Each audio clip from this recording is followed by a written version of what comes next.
Yes, guys, I hope you're good. Welcome to the Coolest Chess podcast. First thing first, guys, please subscribe to the channel if you're new. Hit the like button so that we can attract more viewers. So today I'm going to preview the game we played last night. Chelsea versus Servette, UEFA Conference League playoffs, first league.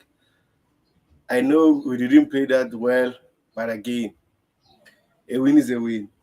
So thank you, guys. Also, let me know if I'm audible, so that I won't talk alone here without anyone hearing me. So let me address the comments from Enzo Maresca, then I'll be sharing the stats that what happened last night.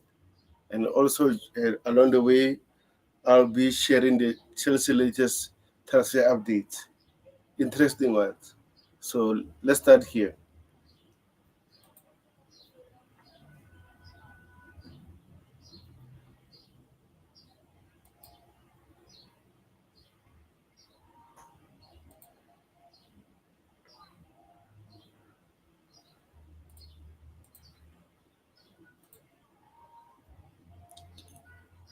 Enzo Maresca on Cole Palmer injury, potential injury, says Cole Palmer, he felt something, but he looks fine.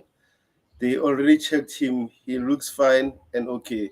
Hopefully there is no problem and he can be available for Sunday's match.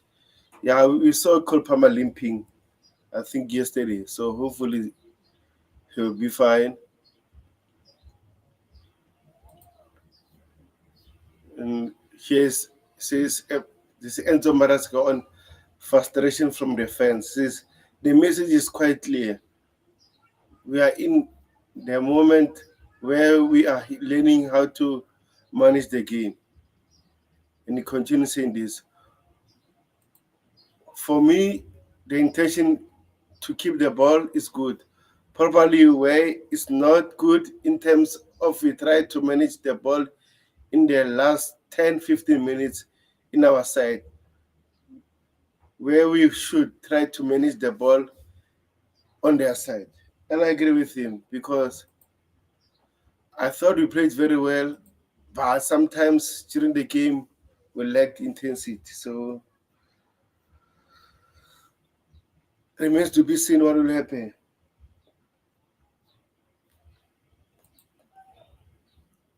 Yeah, people are not seeing this screen, so let me use this one.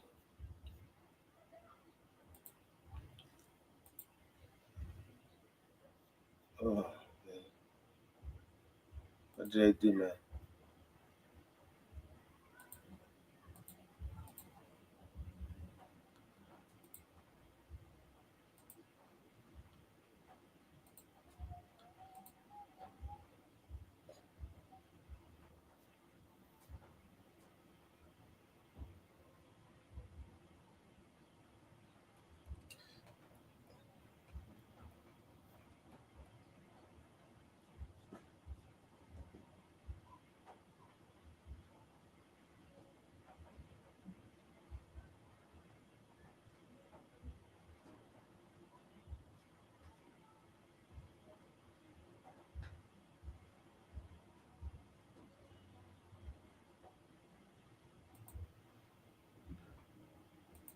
Guys on the chat, subscribe to the channel if you're new. Hit the like button, guys. Hit the like button.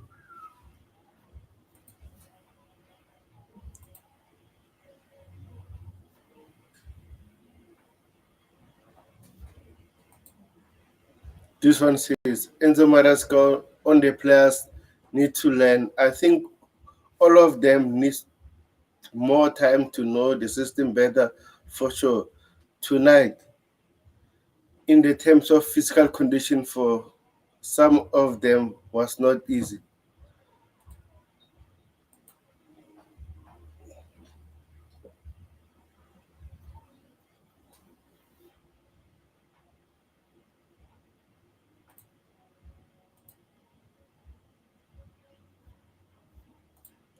And this one, Enzo Maresca on Noni. I really like Noni. The only problem for him is that he has to understand he needs to be consistent during the weak in training, but he is good player and he's doing well. So overall, I'm happy to with Noni Madueke, and hopefully he can start again on Sunday. But again, I'm not the coach. I can't choose who plays or not. So guys on the chat, subscribe to the channel, hit the like button if you're new. That'll be very helpful. Akido Noni says, yeah, absolutely want him to stay. But anything can happen in the transfer window. Noni is a player I like. You see, he's a player that he likes. Hopefully, the board keeps Noni because the coach likes him. Another thing, Enzo says at the start of the game, the team was very aggressive, also because we are in the process. There are some moments we can manage better and we struggled, but the team is normal. You know what? I, during the first 10 minutes, 10 to 15 minutes, I think we created 2 to 3 good chances, if I'm not mistaken, and then we missed all of them. So we need to do better, guys, as a team.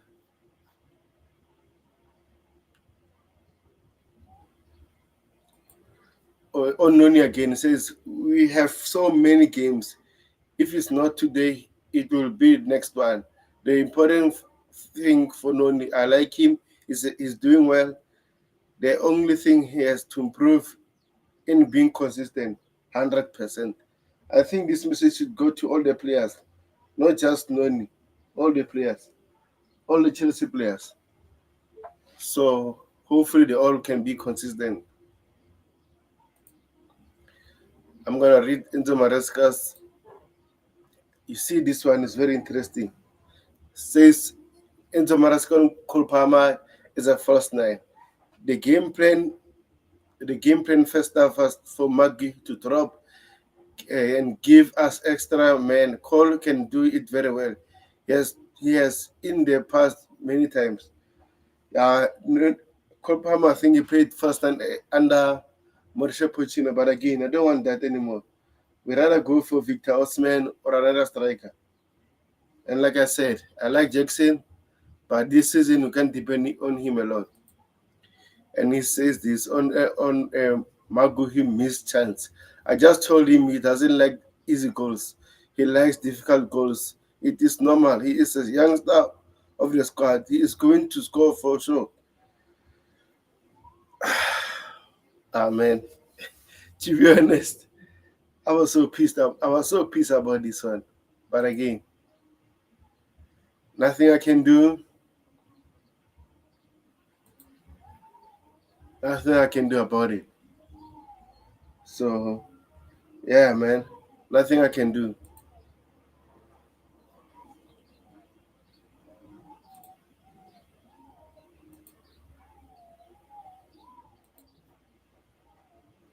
Enzo Maresca on Servette says it was a bit worrying. In the last 10 minutes, we played a little bit with fire. We are in a moment where we can learn things. In the end, it was a good thing because we didn't concede. 100%. 100%. I think clean sheet is a good thing. But my question to you guys on the chat, do you think Jurgensen should be our number one goalkeeper? Let me know. Enzo Maresca on Mikhailo Modric says since he joined the club, he had some good moments and some bad moments. If he becomes more consistent, he can take one step forward. Mikhailo Modric. And says this, we are going to try to help him change 100%. And also this, he needs to understand that we will give him the ball in the final third and he can make the right decision. A lot of mistakes from Micha is about the choice. Hopefully hopefully we can help him and he can improve that 100%. 100%, guys, 100%. Okay, I think I'm done for. Let me go to Moses Caicedo's quote. Moses Caicedo quote says, "So good to wear the armband. It felt really good to wear it for first time in this amazing club. I'm so proud." Yeah, like Enzo Maresca said on his previous press conference, he said that it's going to create a group of leaderships in the squad. So it seems like Moses Caicedo is one of the leaders in the team. So yeah, man, that's great. And then Moses Caicedo says on Servette says, "No, we are a very big team. They wanted to show their football, and they showed their football. We were good, we played well, and we won. That's the most important thing. 100%, my boy, 100%, 100%. Winning is the key." And also says it's so important for us to get a clean sheet because we win and more confidence. We always want to get clean sheet. And it also says it's on the supporters, I think. It says it's always important to win in front of the fans. The supporters, we have confidence when they support us. I don't think they support us, to be honest. I don't think so. I have to be honest. Because during the halftime, they were booing the players. That is not helpful. Our second game in the Premier League in the season, already our fans are booing the players. Nah, man, this needs to be stopped. This should stop. And then here it says, "I enjoy a lot." Or I say Moses Caicedo talk about Inter Maras. "I enjoy a lot because I like to play like this. With the ball, scoring goals from our box. We scored 2, and that's amazing." Yeah, goal. And then he says, we have to achieve a lot. We want to win titles. That's the mentality of all of us. We are working, we are working hard to win. 100%.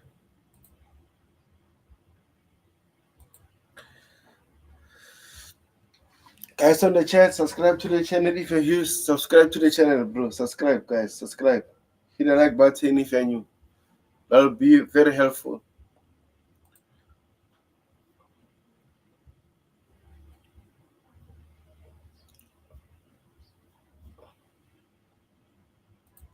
Okay, let me go to the match stats before we talk about Chelsea latest transfer news because so much to talk about.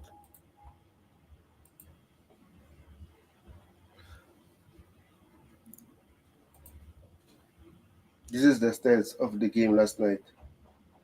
Guys, subscribe to the channel, hit the like button if you're new, that'll be helpful. Please, please, please, guys. So let's go to the stats, guys. Chelsea had 59%, they had 51. But in terms of total shot on goals, I think they dominated, especially during the first half. I think they had 10 or more or 14 chances in the first half, if I'm not mistaken. So we had total 4 shots on goal, they had 22. We had 7 on target, they had 6. We created 2 chances, big chances. We missed one. They created 1 big chance, they missed 1. And in terms of passes percentage, I think we were a better team. We had 576 passes and 91% rate. There's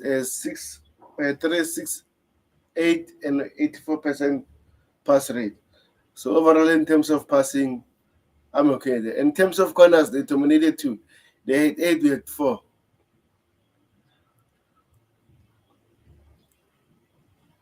And we had 1 yellow card, they had 1 yellow card. So, and then you see this one. In terms of duels won, again, they had 40, we had 28. which was not good enough because like they were winning most of their tackles. And man, what's annoying, but again, since like we made 9 chances, I don't want to talk more about it because at the end of the day, we won the game. Let's go to match rating, players rating. I think that will be helpful. Players rating. Guys, subscribe to the channel if you're new. I want to talk about this guy, Philip Jorgensen. What a player. What a performance by him. He made 6 saves, accurate passes, 34 out of 36. Wow. Long passes, 3 out of 5. Dive save, 2. Saves inside the box, 4. Act is a super 1. I remember that. Through pass, 9. Recovery, 19. Total touch, 51. Oh, man. What a performance by this goalkeeper. And I think he should be a one-and-one goalkeeper. But again, I'm not the coach. And also, who was a standard player for me? Let me check Renato Vega. I think he plays very well. Renato Vega had a 47 pass, accurate over 55, 79 touches, accurate long balls, 2 out of 3, which is good. Tackle 1 of 1, 100%. Clearance 6, headers clearance 4, interception 3, defensive action level 11, recoveries 5, Jules 1, 4. Wow, lost only 1. Grand Jules 1 out of 2. Wow. Errol Jules 100%, 3 out of 3. Oh my gosh, what a beast! What a beast! Only committed 1 foul. Let me check Bernard Barichida because I didn't. I don't know. For me, he played well, but again, still not impressed. Hopefully, he can turn things out. Now, Bernard Barichile, accurate passes. Oh my gosh, this boy. 98 out of 102. Wow. Touches 108, 109. Passes inside the final for 13. Accurate accurate long balls 3 out of 5, which is good. Blocks 2, clearance 4, clearance 2, interception 1, defensive action 7, recovery 3. Errol Jules, I think he lost 1 as 0 out of 1. Let me go to Tosin. I think Tosin had a decent game, to be honest. Accurate passes 125 out of 133. Enzo Maresca effect. Okay, accurate long balls 4 out of 7, which is not bad also. I want to check aerial. Aerially, I know. 3 out of 3. 3 out of 3, guys. Out of 3. Wow. I'm still happy for our defense. Let me go to Moses Caicedo, our captain at the game. 52 pass out of 58. Successful dribble 1 of 4. Passes in the final third 8. Accurate long balls 3 out of 4, which is good. I'm still disappointed with that one if he was passing to Karen Justi Hall. That one should be okay pass. Tackles 1 out of 2. Clearance 3. Headed clearance 1. Defensive action 6. Recovery 6. Jules 1, 4. Jules lost 4. Grand Jules 1. 3 out of 6. Which is not bad. Accurate Jules 1 out of 2. False committed 1. Let me check something before. Okay.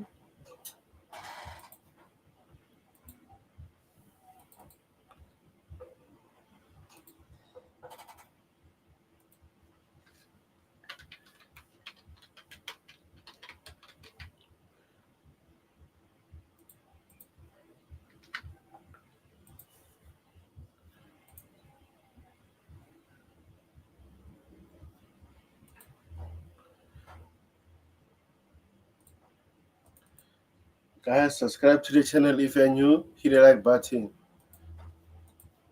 That will be very helpful. Okay, let me continue. Pedro Neto, I think he had a decent game. He didn't play that well for me, Pedro Neto. Even current Jesse Hall. Let me go to Mikala Modric.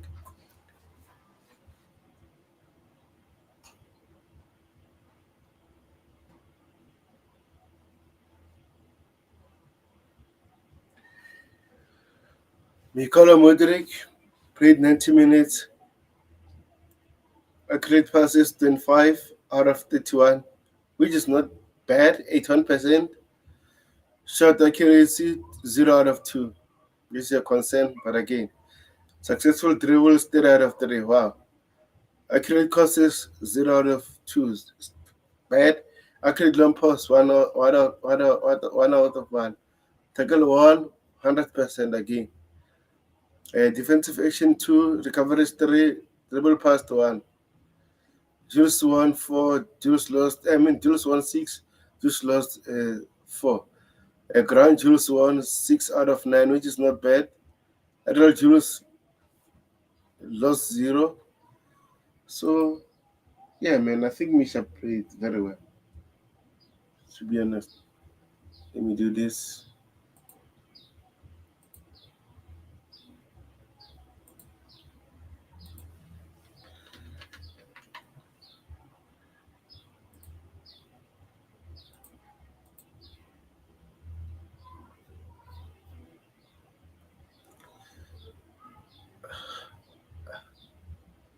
I think we are done for the preview. So now I would like to talk about more Chelsea latest news. I'm waiting for a guest here. They said it's coming, but again, I'll wait and see.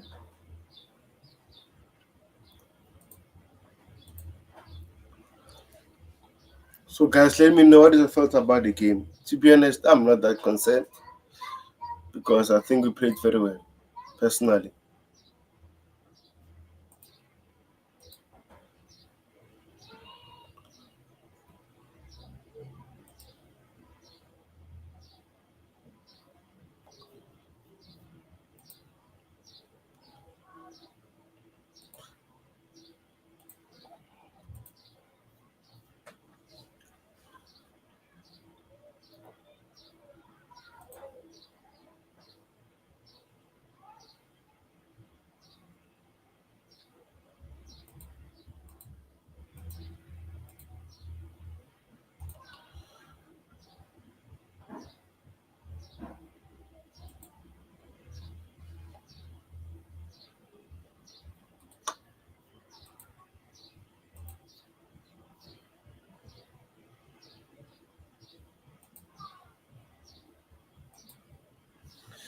So, guys, let me know what is your thoughts about the game. Do you think we played very well? Do you think we played enough to win this game? Let me know, guys. Let me know. Let me know, guys.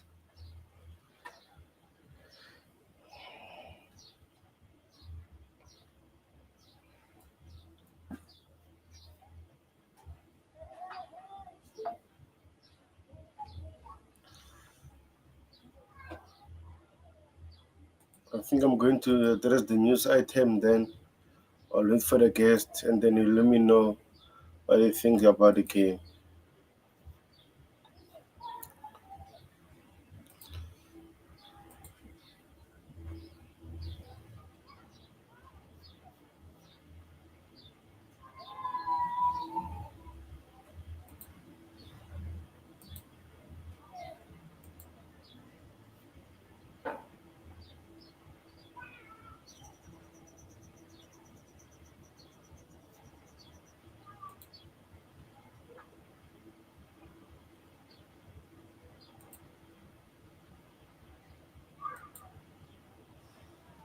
This is the latest news from David Austin.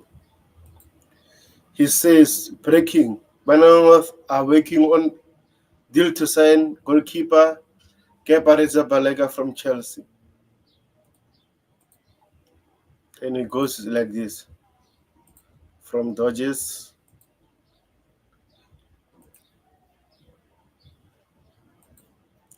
It says Bournemouth are looking to recruit Kepa on a loan for 2024-25 season.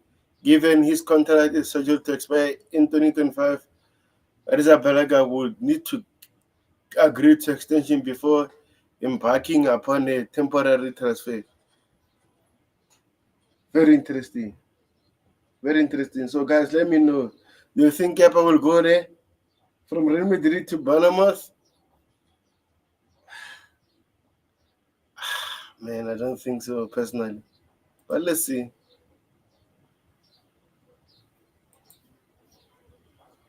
Let's see. Let me know, guys.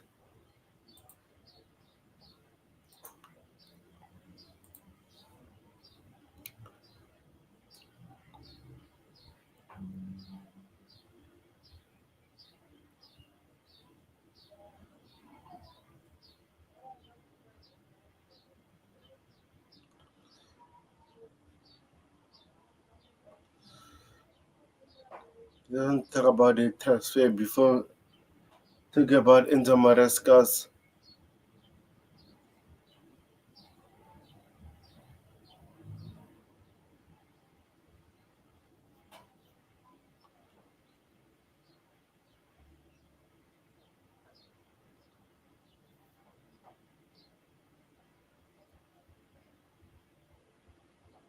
Nah, man. Where's those news? I don't like this one, but I'll share it for everyone to give their opinions. This one, Sancho one. I don't know what to do or to think about this. So this is the latest from David Sternberg. He says keep Chelsea are keeping an eye on Jadon Sancho's situation at Manchester United. Nothing is advanced, but it's understood they have not ruled out any opportunism move for a winger. Future those future Manchester United is up for in the air. I mean, so guys, do you think you're going to get Sancho? I mean, I don't want Sancho at my club. No, no, no. I'm sorry about it. I don't want Sancho at my club. But again, let's wait and see.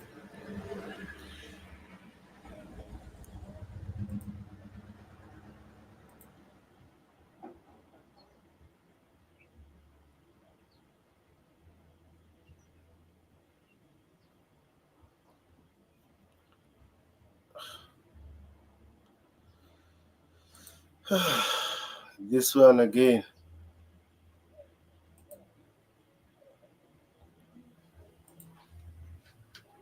This one says talks are ongoing to send Lukaku and Kane to Napoli. My question to you with Napoli, guys on the chat. Do you think Napoli will be able to sign these two players? It remains to be seen, to be honest. Unless we include Victor Osman in the deal, maybe that will be possible. But for now, I don't see it happening because this team thinks that they are clever. They brought David Neres with straight cash. When it comes to Chelsea, they want loans and stuff. So it seems like these Italian teams are disrespecting us. So I hope our sporting directors won't fall for nonsense this time. They rather pay the money or they go away or they include Victor Osman in the deal. One of those three.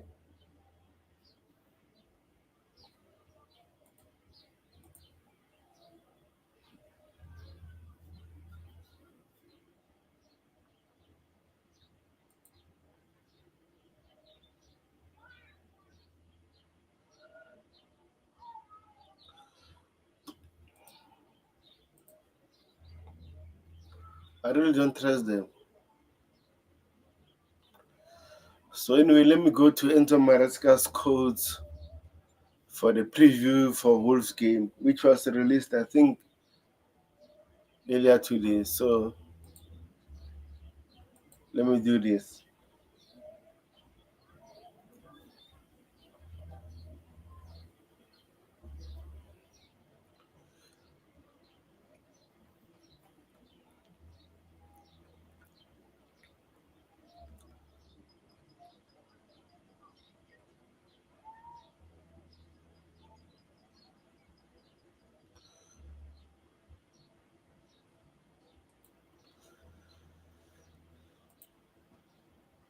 This is the codes, guys.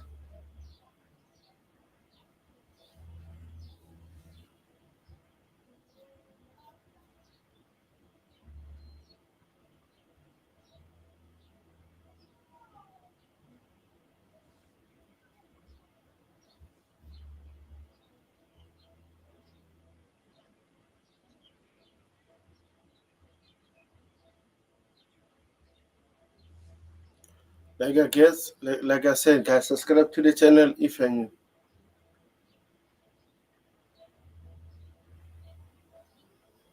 So let's go into it,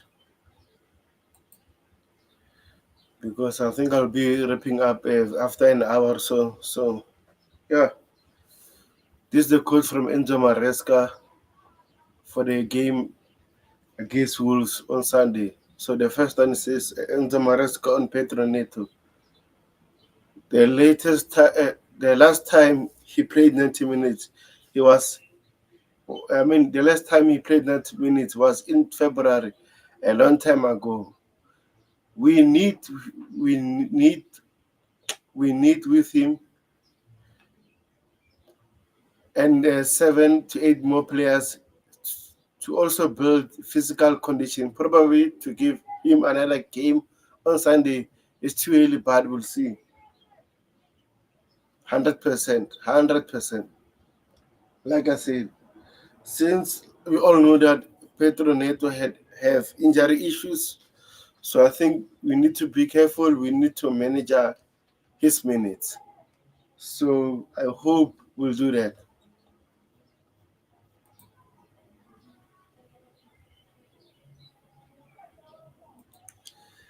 And they say this on Joao Felix says if he is available to face Wolves, then for sure he can have a chance to play. In terms of knowing the way we want to play, probably not yet. In terms of physical, I think he's ready. Yeah, I think it's ready too, but again, it depends on the coach. So yeah,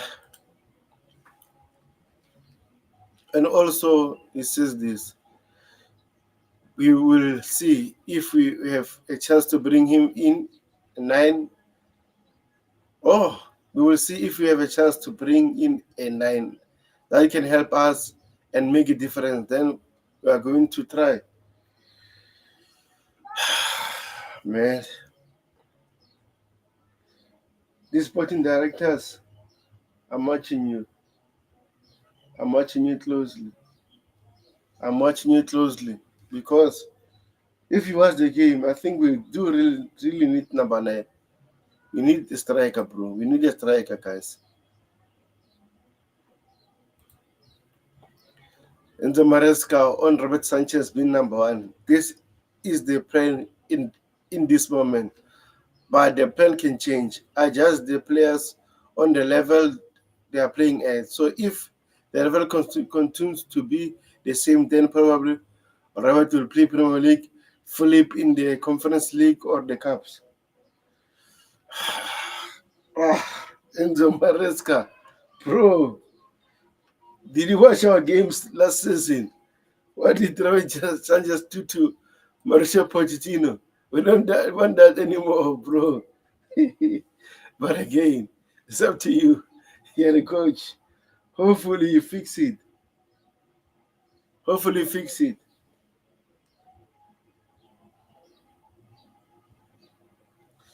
Hopefully fix it, bro. And it says this, absolutely. It was the plan to make changes. I said many times that they all deserve to get minutes. but sometimes they struggle for different reasons. Was the Servette was the right moment to give all them minutes? And I agree with you. I think we need to give these players minutes so that they can do well, so that they can manage their physical condition. So overall, I'm happy about it. And I know like we didn't play that well, but it's because of the sake that we made so many changes. But at the end, we won the game. So yeah, man.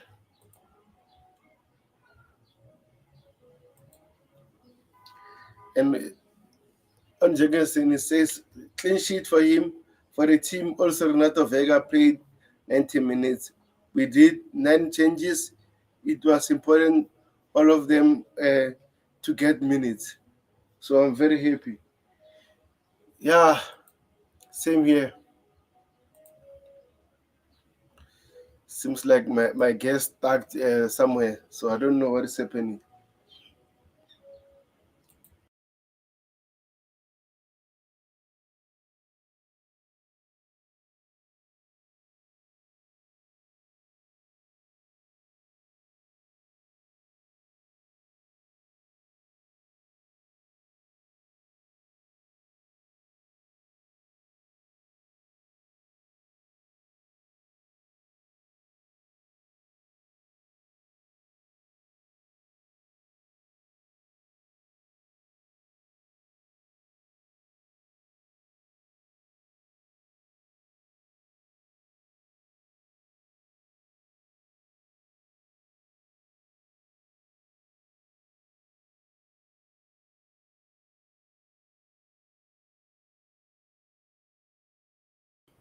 Yeah, sorry about it, guys. I'm back.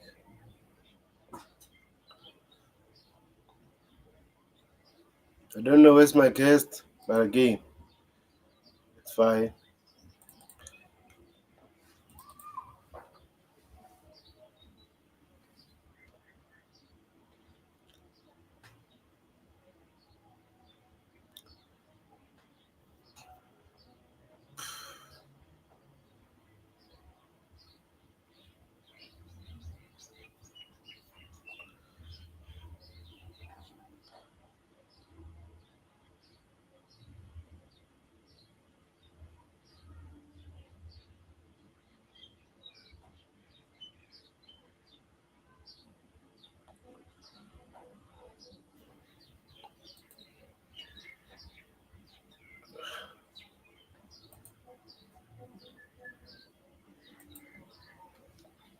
The latest news that Mikhail Mudrik changes agency.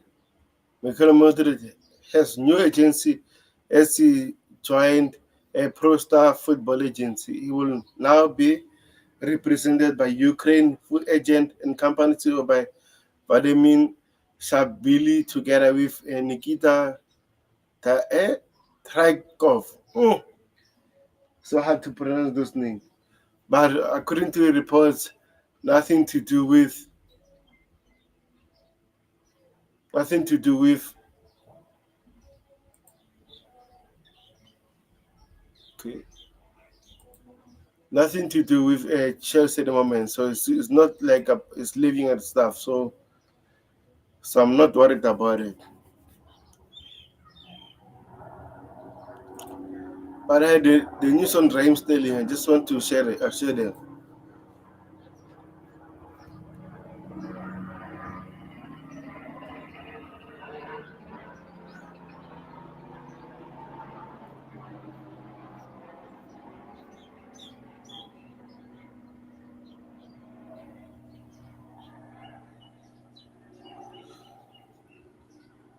Where's the Sterling news? Let me share them.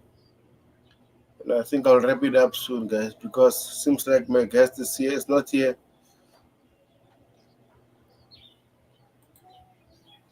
And if my guest is not here, I'll have to leave. And then I'll be doing stream on Coachella show tonight. So hopefully guys will be there.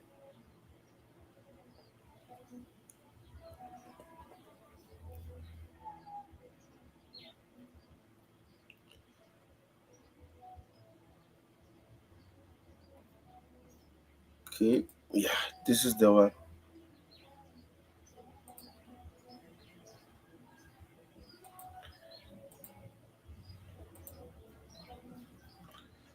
Guys on the chat, subscribe to the channel, hit the like button if you're new.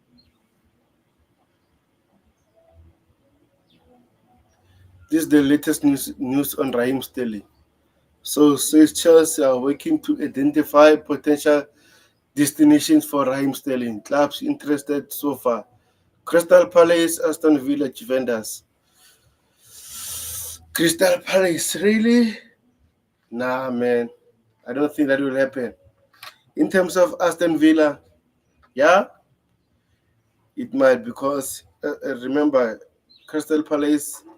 I mean, Aston Villa are playing the Champions League right now, so he can fancy it. In terms of Juventus, I think personally should go to Juventus because it's a new league, new start, fresh ideas. It's going to play under a good coach, Thiago Motta. So I hope you go there. But again, it's up to him. So guys on the chat, subscribe to the channel if you're new and hit the like button. I don't know what happened to my guest. I'm going to fight with him. I'm really going to fight with him.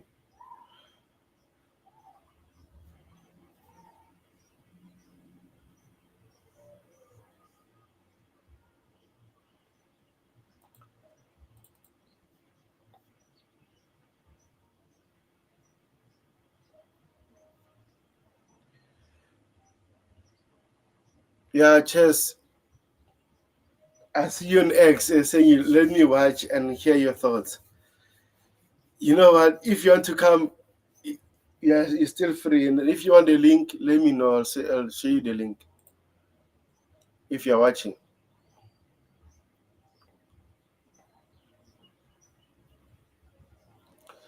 And I'll be do Blue Coast stream next week. So stay in tune, guys. I'll be a stream for Blue Coast next week. Wow. We have some interesting updates from my friend Blue Coast. Let me share them. Uh,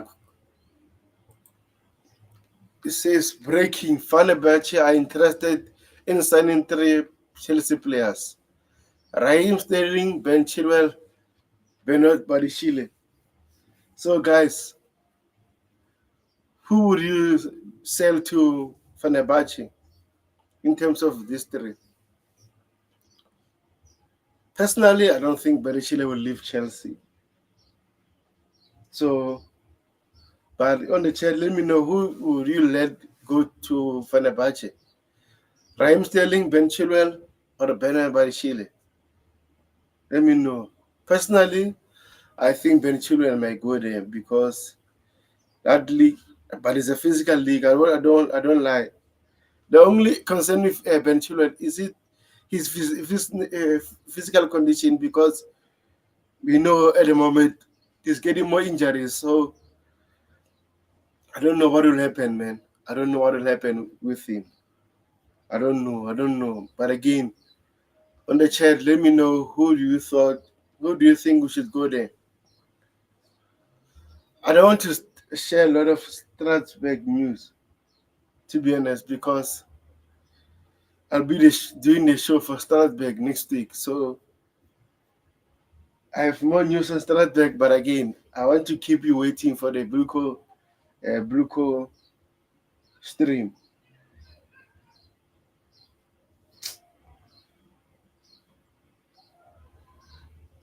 Come on, this guy.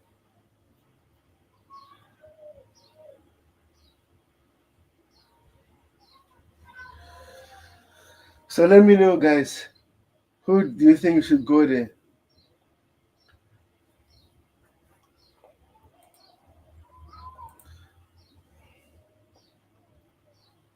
Okay, let me reply to someone.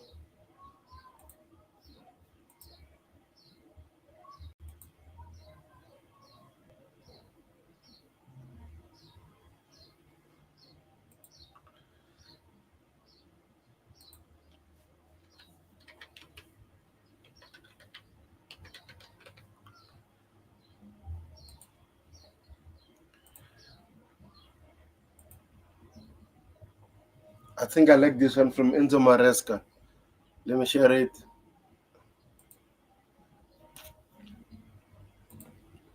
This quote from Enzo Maresca. I think this what should happen at Chelsea. Enzo Maresca said this. Send him a warning message to his squad. Judge this. Judge says just the starting team based on how they work every day. If you don't train with intensity, you won't play. And if they and if they think they can, I think if they don't play Sunday, so they are going to play Thursday, but from Sunday to Thursday they don't train well, they are not going to play Premier League or Sunday, and they are not going to play on Thursday. Chelsea is demanding. Chelsea is a demanding club. You need to work hard, fight until it gets your praise, and give 100%. Wow, wow, spot on, Enzo Maresca, spot on. I think it's right. We don't play the players for the sake of playing. They should give their all in the pitch, on the pitch. I mean, so I think I'm going to wrap up soon, guys. And those who had a chance to come here, I appreciate it.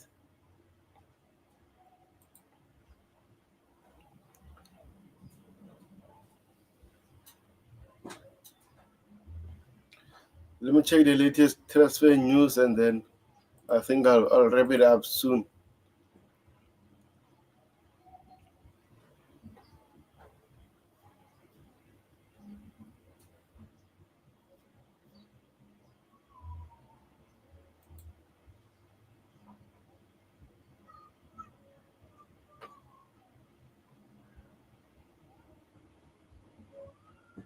Hmm. Let's see. Let me share this. Joe B. Miguel. This guy is very interesting. This is his quote from the Obi-Wan podcast. He says, I went to London and met Paul Weston, and he was a lovely guy, spoke really well, and coming out of the conversation, the feeling I had was this guy who has the club in his heart. He really loves the club, and he's really see Chelsea do well. Man, tell him to sign us Victor Osman. I think we'll be happy. Sign Victor Osman, we'll be happy. That's all we're asking for. Sign Victor Osman, we'll be happy.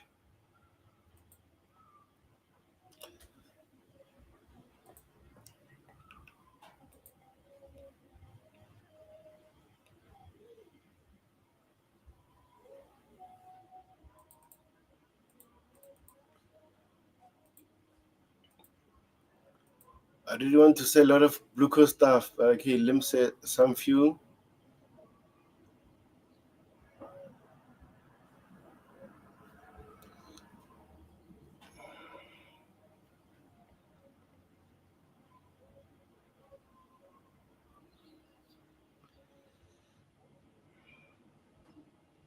Nah, I won't say them.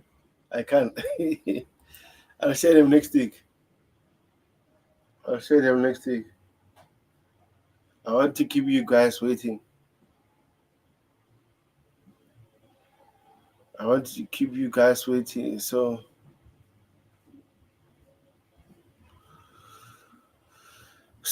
anyway, guys, like I said, thank you for watching. Subscribe to the channel if you're new. Also, let me know what is your thoughts about the game we played last night. Were you happy about the performance and stuff? Let me know, guys. I think this is it, guys.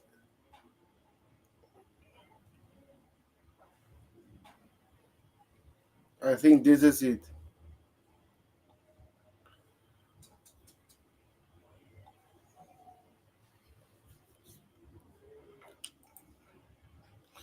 Let me just preview the Wolves game because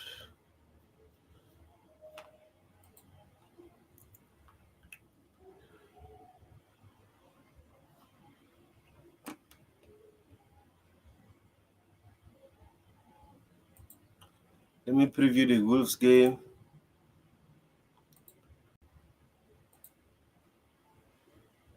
And I think we are done.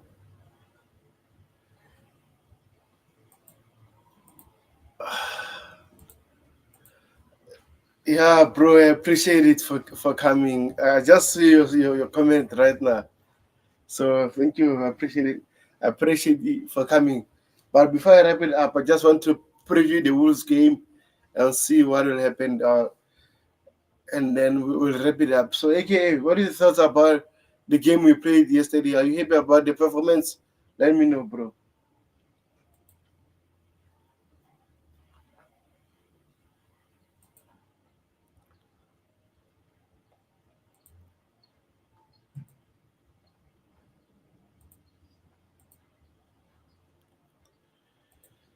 This is the Wolves game. So,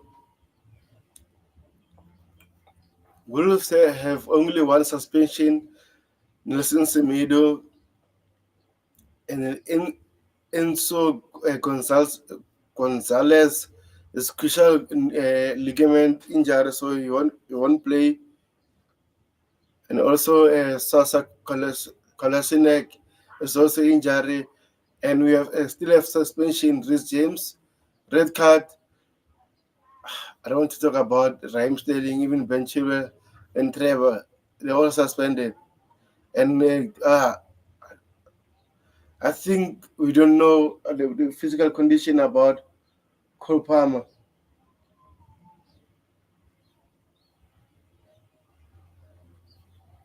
Let me check this.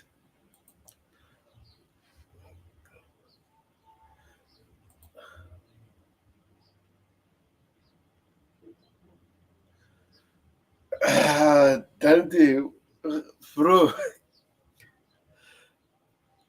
Man.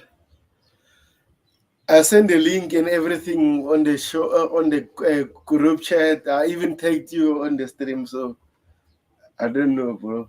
But again, I understand.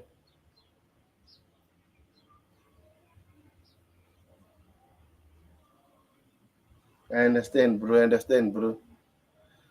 And Dante says, hello, everyone. Hello, bro. Hope you're good, my friend. Yeah, I'll wait for you then so that you can come in and then, let me know what is your thoughts about the game.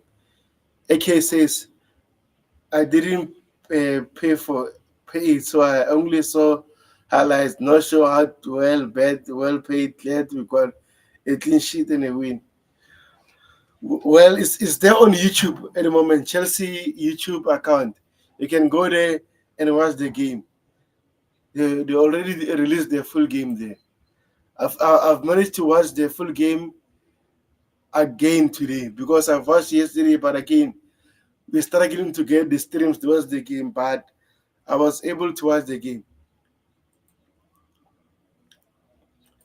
Now they're greeting each other.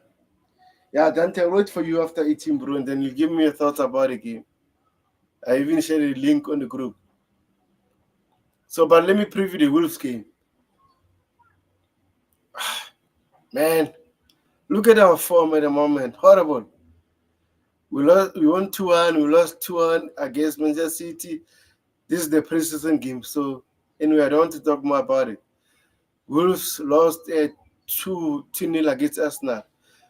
And then you know what happened between us last season? We lost twice. So, I hope this time we win. And about the Mercedes Wolverhampton Wanderers is playing home against Chelsea at Molineux Stadium on Sunday, August 25, 2024, 13-hour UTC. This is round 2 of Premier League. I just want to go to head-to-head. And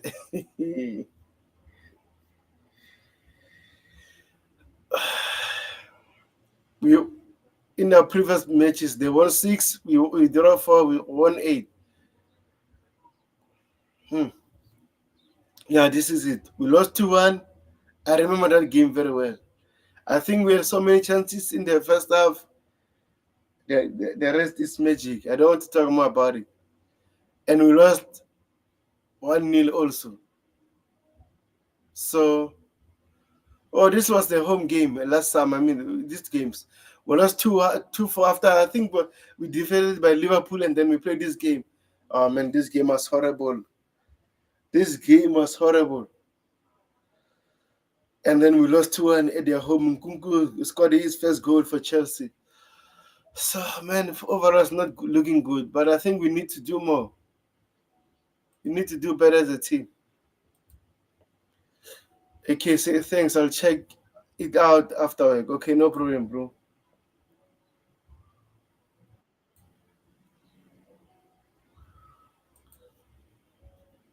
Dante, big up, bro. How are you?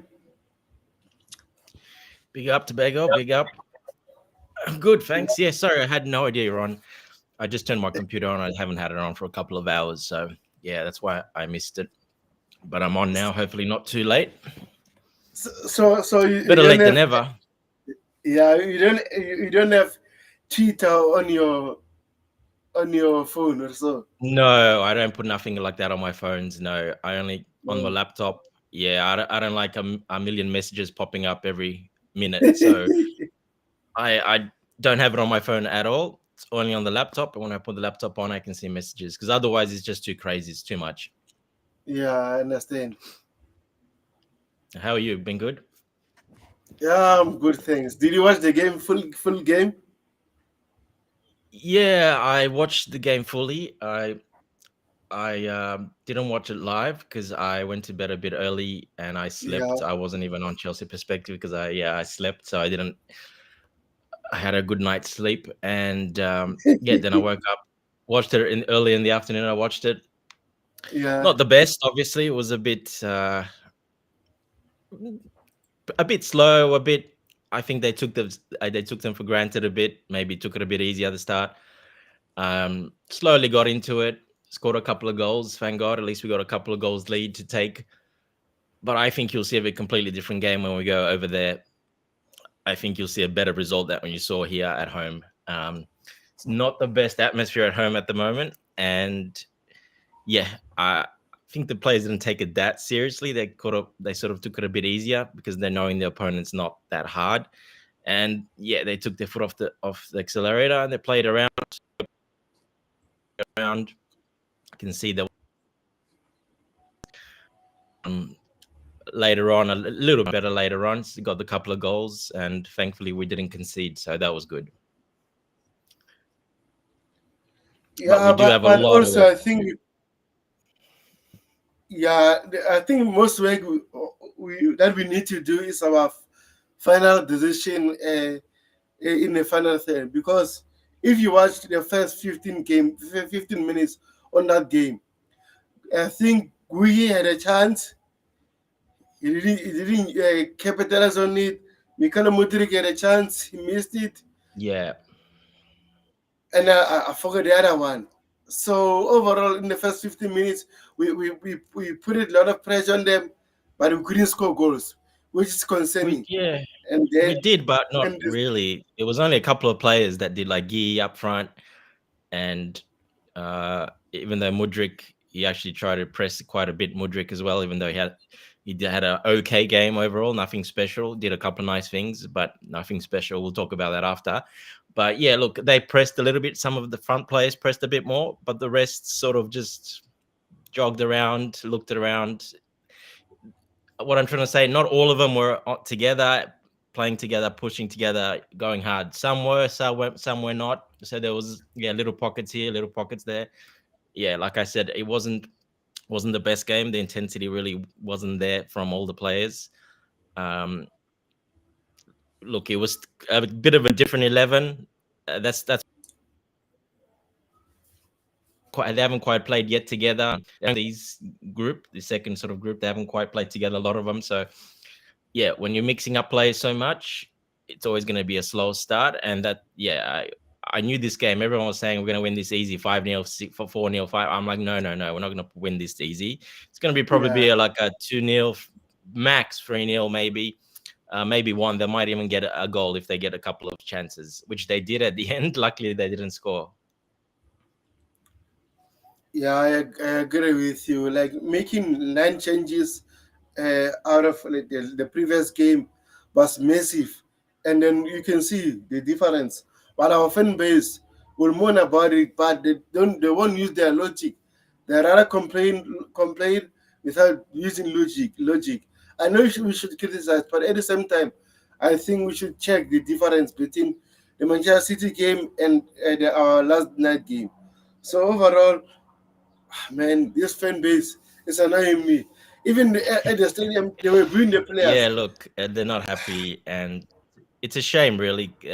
People going to the game chanting, Gallagher's name, chanting Abramovich's name. They're not there anymore. Like older, like they got to stop that. Like booing the coach and booing like some players. They got to. I mean, that's even the players said it's not.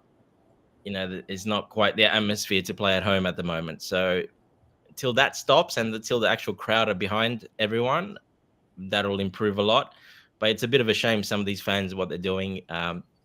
It's not right, and yet the fans that are there, that are not doing that. They should be calling it out. Just say, hey, how about you back the team and the players now? And it's not a complete disaster. It's nothing's that bad. Just back the players. Just because a couple of players you guys loved or left on something, you can't do that. So hopefully, look, putting wins on the board, that'll do the trick, because we didn't play that well. Again, that's why it took quite a while to sort of get the goals and get in the game after for a while. And yeah, like I said, a lot of the fan base, unfortunately, they want to have a go at this ownership at every little step. Every little negative thing, they're going to want to have a go at the ownership. It's a shame, really, especially at home. Playing, they should have been doing that. That's just, that's not nice at all. Yeah, I think at home we should support our players and then support the team to do well, not booing them. I Yeah, was look, so annoyed. criticize all you want, but not on match days. And don't start booing the coach already and players and chanting other players' names and our previous owner and our previous coach. Like, come on, seriously. Like, they just need to get over it already and just support the team. If not, don't go to the games. Sell your tickets. Exactly. Sell your tickets. Don't go to the games. Why are you there? What are you there for? Just move on. Yeah, come back when you're ready. Just don't go to the game. Simple. Yeah, man. What can you say? So overall, for you, who was your man of the match? Who gave you man of the match performance? Yeah, well, not. Look, I liked Jorgensen did very well. I liked what he did, especially he's so good on the ball. He didn't get that a really good game, as in passing the ball around, getting out of tight spaces. If that was Sanchez, we know he wouldn't have got out of those spaces. So Hmm. yeah, I liked his game. Nkunku had an okay game. I mean, scored the penalty. Nothing. I don't like Nkunku personally in that attacking 8 position. I'm not a fan of Nkunku there. I don't think he creates enough. He's more of a goal scorer, finisher, uh, Hmm. good shot, great touches, gets away from his man. But then he lacks the vision to actually put balls through and pass and assist. So, look, Maresca's tried him a few times now there in preseason as well, in this game as well. I don't think that really suits him, that role. I don't know. I would have liked to see him maybe just play as a striker, play up front at least. Um, or maybe if he changes the formation a little bit, tweaks it as a second striker, just a little bit in behind, but not all the way deep in an 8. Because you saw on many occasions, there's probably 2 or 3 occasions where he could have slid a ball through as a pass for an assist and probably a pretty easy goal, but he didn't. He didn't see it because he's not that player. He doesn't play that position much. He's not an assist. He doesn't like to assist that much. He assists in the box, passing, laying it off, but not running from a bit deeper. And in that central area there, he's not that good at it. So I don't really want to see him there anymore. I can understand it. Maybe look, Palmer's not quite there yet. He's seeing some other players. It's quite early on, so he's still trying to tinker with it. But obviously, he wanted to give another go to Nkunku to see how he played there. But yeah, I'm not a fan of it personally. Hopefully, that changes. Other than that, look, Vega had a great game. I loved Vega's game. Great energy, passion. He really knows how to play the crowd very well. So he loves his tackles and screaming at the crowd and ripping his shirt off and shorts. And he's one of those characters that thrives off that. So you can imagine if the atmosphere is 10 times better, how he can even be even better. And a lot of the other players as well. If the atmosphere is there, it's going to help him so much more. So yeah, I think Vega had a really good game. He did pretty well, inverted into midfield. So we went back to the formation that Maresca's is number one formation, where one of the fullbacks inverts, and you got those three in the midfield and the attacking eight and a box to box eight. So he went back to his more normal approach, and the wingers keeping width out wide. So yeah, it's good to see going back to that formation. I don't personally want to see the 4-2-3-1. I don't like that for much. I like this one more. But when we get all the pieces right, and I think it'll take a little bit because there's quite a few players as well, and Maresca is best in what position. He probably sees a different at training, and then at the game, yeah, it's a little bit looking at tape. It's all over the place. So he's just got to find his, top 11 and put them in the right positions and see how they go. But yeah, for me, standout, like I said, probably Vega was the most standout for me. I loved the game he played. Madueke, when he came on, looked okay. Couple of nice runs. Enzo with the beautiful ball through, so that was nice. But full game, probably Vega for me. I reckon his game was really nice. A lot of energy, a lot of good passes, good tackling. Kept that left side pretty tight in the defensive midfield as well. And when he drifted across as left back, so yeah, I loved Vega the most, to be honest. Yeah, I agree with you. Viega played very, very, very, very, very well. Oh man, what a performance by the boy. And then AK says something interesting. He says they did say if you sell Kana Galaga, we wrote. Maybe that's their way of writing.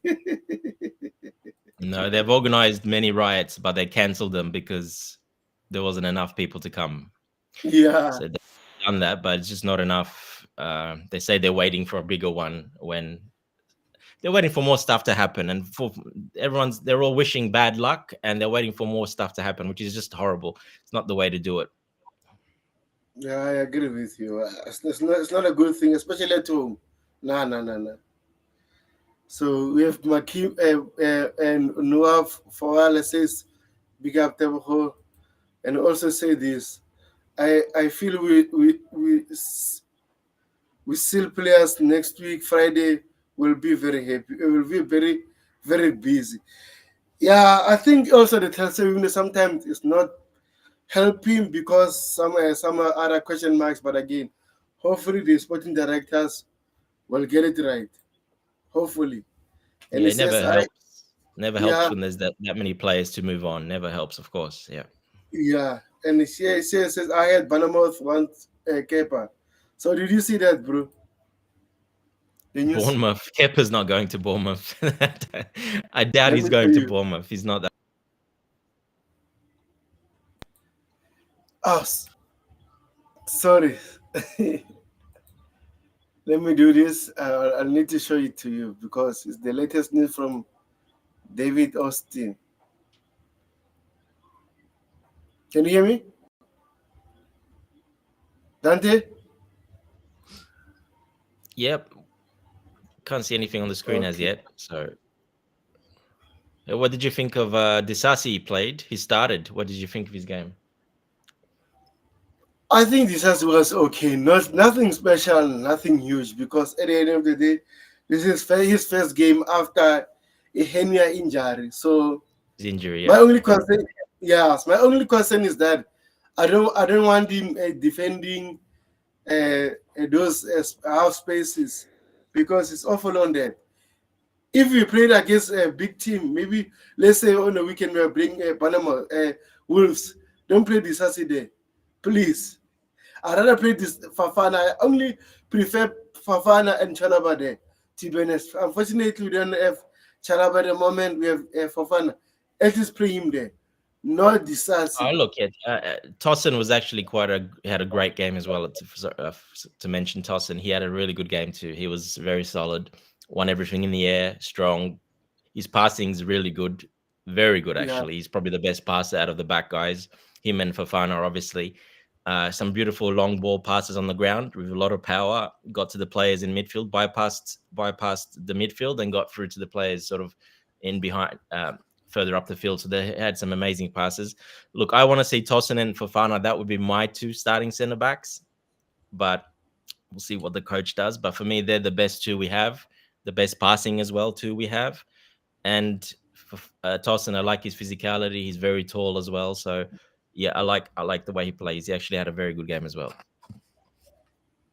Yeah, I agree with you. I enjoyed watching him also. And this is the David Austin one. It says Mhm. exclusive. Bournemouth working on deal to sign Kabari Zabalaka on loan from Chelsea. Uh, AFCB in talks with Chelsea plus 29-year-old top target, but options include Ramsdale, also interest from other clubs. Uh, I don't think so. I don't think he'll go there, personally. Kepa is too big of a he's got too big of a head to ever go to a team like Bournemouth. He thinks he's too good. He's much better than that. He'll never go to a Bournemouth. He'll say no to that move. The club can try to put him there, but he'll say no to the move. There's no way he's moving there. I can guarantee you that now. I even said it on when I was giving my thoughts that I don't think Kepa will go there. From Real Madrid to Bournemouth, that's a downgrade. And then now we have a comment from, let me see, I don't see his name. It's Huth Catwich Jewel, if I'm not mistaken. It says re- rem- remain remind Victor Osman to join to Chelsea, unknown as the goal machine and second Dragba. Welcome back, Black Africans. Ah man, we only dream about this kind of striker, but again, do you think it's coming? Man, I still I I still doubt. think it's 50-50 chance. Yeah, I'm I still think not. so too. I kept saying from the start of with the window, I kept saying Chelsea's gonna want to loan. They're not gonna want to buy him straight out, not this year, because and as we signed more players, Pet Neto, Felix, this I don't see us being able to spend that much money on another player. It's just won't be in the books unless we sell really well the next week, like really well, maybe then. But otherwise, and yeah, he said he doesn't want to come with on a loan. So yeah, it's Napoli doesn't want to keep him either. So we'll see what happens. But I think there's still a 50-50 chance. We're working on it, but I striker in the background as well. We're not just going to have him as one option. Yeah, I agree with you. Now, let me share this one that is talking about the Kani Chokomeka one. We heard it from, I think it was Nisa Cancelo. Napoli, this team, man, this club, it's annoying me. And I don't like these Italian teams because Napoli brought David Neres for money. Now they want to get Lukaku on loan. Yeah, I know. Disrespectful. This is what they do, man. They know we're desperate, and they also know the players wants only that move. So look, it's going to be hard. They're going to end up accepting it. You'll see that Chelsea's going to. They might add another million or two Napoli just to sweeten it a bit, and then we'll end up accepting it because that's it. He's gone off the books finally forever. So it will happen, but this is what the Italian teams do. This is what they unfortunately they always do. This doesn't matter who it is. This is how they negotiate. Yeah, but again, like we all said, the only way we can get Victor Osimhen is on if he reduces his wages because he's earning over 300K now at the moment. So that's a lot. And now Yeah, look, the he reports, wants. He said doesn't want to leave his wage. He said that many times. So if he doesn't, he's not going to get a move. So he's got to make a decision, and that's probably what's holding things up. I'm pretty sure that's what holds him. Just Victor's decision, if what he's going to accept, agent fees, payment structure with Napoli, the loan. There's a lot of stuff in this deal. So yeah, a lot of things is holding it up. We'll see how much patience we have. Looks like we've had quite a lot of patience. Are we going to have patience, or we're just going to say, stuff you, Napoli and Finger? We'll just they'll sign another striker out of nowhere like they did with Neto. So you just never know what we're going to do. We'll see how much more patience we have. yeah, I agree with you. Now it says talks are going to send Romelu Lukaku and Kanichoko Meka to Napoli. Man. Yeah, look, Carney, I don't see him as a Conte type of player, to be honest. I don't know why he Yeah, would go there. I agree with you. But again, man, some deals anyway are not simple, bro. If they are simple, we are going to since they want a goalkeeper also, we are going to give them Kepa, Lukaku, and Kani, and maybe pay small fee and get Victor Osimhen. But again, sub deals are not simple. Are not simple. No, they're not. No, there's a lot involved. Especially when we want to add players, obviously. This is probably to reduce the fee and add more players, and yeah, we're gonna try to push a lot of players to them, but they'll probably say no. I don't see Carney as really his type of player, Conte's player, to be honest. So Lukaku 100%, Kepa maybe as a loan. Then his contract is up just another year, and then he's off our books as well. So yeah, we'll just have to wait and see. It's going to go down to the last hour transfer window. This deal.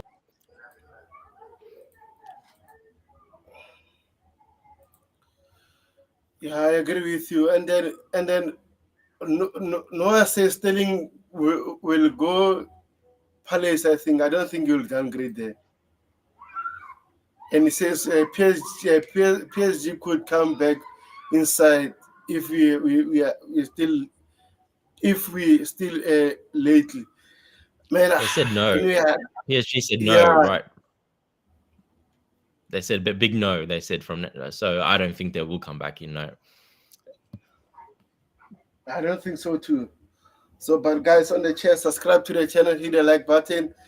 And we had some interesting comments from Enzo Maresca last night. Mm-hmm. And then, yeah, Enzo Maresca on Chelsea to sign a new striker.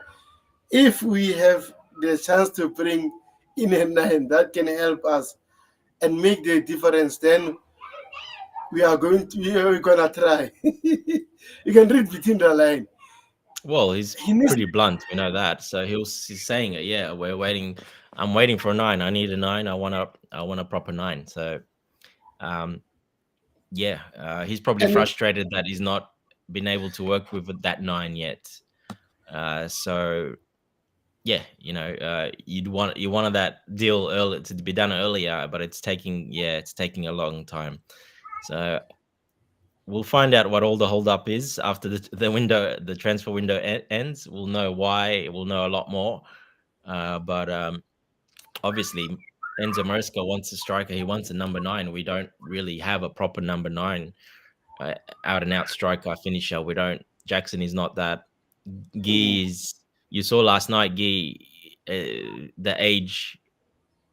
Like I was saying, when he comes under pressure moments, because he's 18, he's gonna not do well in those situations, and that came out last night as well. In that, yeah, he tries hard, he plays well, he goes hard. That's because he's got the fitness to do that and chase around. But when you need to finish, when it's a big pressure moment, those big pressure moments, he's still 18 years old. So I knew that was gonna happen. Especially last night in the game, like I knew that's going to happen because people forget he's only 18. He looks older because he's a big body, but he's still 18. Yeah, I agree with you. I think during that moment, he should have at least be more composed and relaxed. Don't just try to shoot without being composed. You saw there. He looked at the goalkeeper. Saw the goalkeeper still far from him, but again, People, he did his thing. people. Yeah. Can you hear me, Tobago? So yeah, I can hear you. Okay, sorry, I thought I got disconnected. Can you hear me? One thing I'll say about that chance that he had, a lot of people, I'm not sure if they've seen it. So when the ball came off the defender's feet, sorry, the goalkeeper's foot and his foot, the ball was spinning very, very quickly when he went to shoot it. It was spinning around like very, very quickly. I only know because I did that once myself when I played. I remember very well. The goal was pretty much empty. The same thing, a goalkeeper was running across, and I hit it. And when I hit the ball went completely the other way, but I hit it perfectly. I hit the ball beautifully, perfect. But because that spin was so fast, the ball went a bit to the other side. And I feel sorry for him because I know I've had that situation, exactly that situation. So it's not ball spinning that. So when to clear the ball, and Guy put his studs up, the ball hits across. Look at that ball, how quick it was spinning. It's spinning in a lot. So it's very hard to hit a ball that's spinning like that. You just don't know. Like, you can have the best timing and hit it the best you can. It won't go straight. It just won't. It's physics. It just won't. You actually have to hit it a bit bad for it to go really good. So yeah, so I do feel I give him that credit. That was hard to hit that ball. A lot of people didn't see that. Like I said, because it's happened to me as well. So yeah. But probably the follow ups. I would looked at more of the follow ups. He should have done better with the follow ups. He just hit him straight. I was looking at him. His head's down, and he's just hitting him straight without looking up. And that's again that pressure moment. When you're that young, you're gonna do that when you're young. You just don't look, and you just want to hit the ball, and that's what he. And yeah, like I said from earlier on the season, he's gonna have these moments. That's why he's not ready for me, and it'll take him a long time to get ready. Yeah, I agree with you. And Noah says, what if Napoli reduced the money? And also says, I hope Noni doesn't get sold. I don't think Noni will get sold. If you listen to Enzo Maresca's comments last night, he said Yeah. that he likes Noni, but again, let's see what will happen because the transfer window is still open. So I don't think he wants Noni to be sold, to be honest.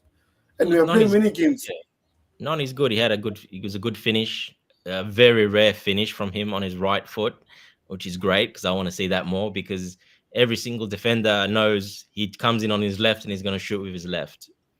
Mm. And that's why he gets blocked 100 times every game, because they know he doesn't really have a right foot. So he's been working on it, obviously, which is good.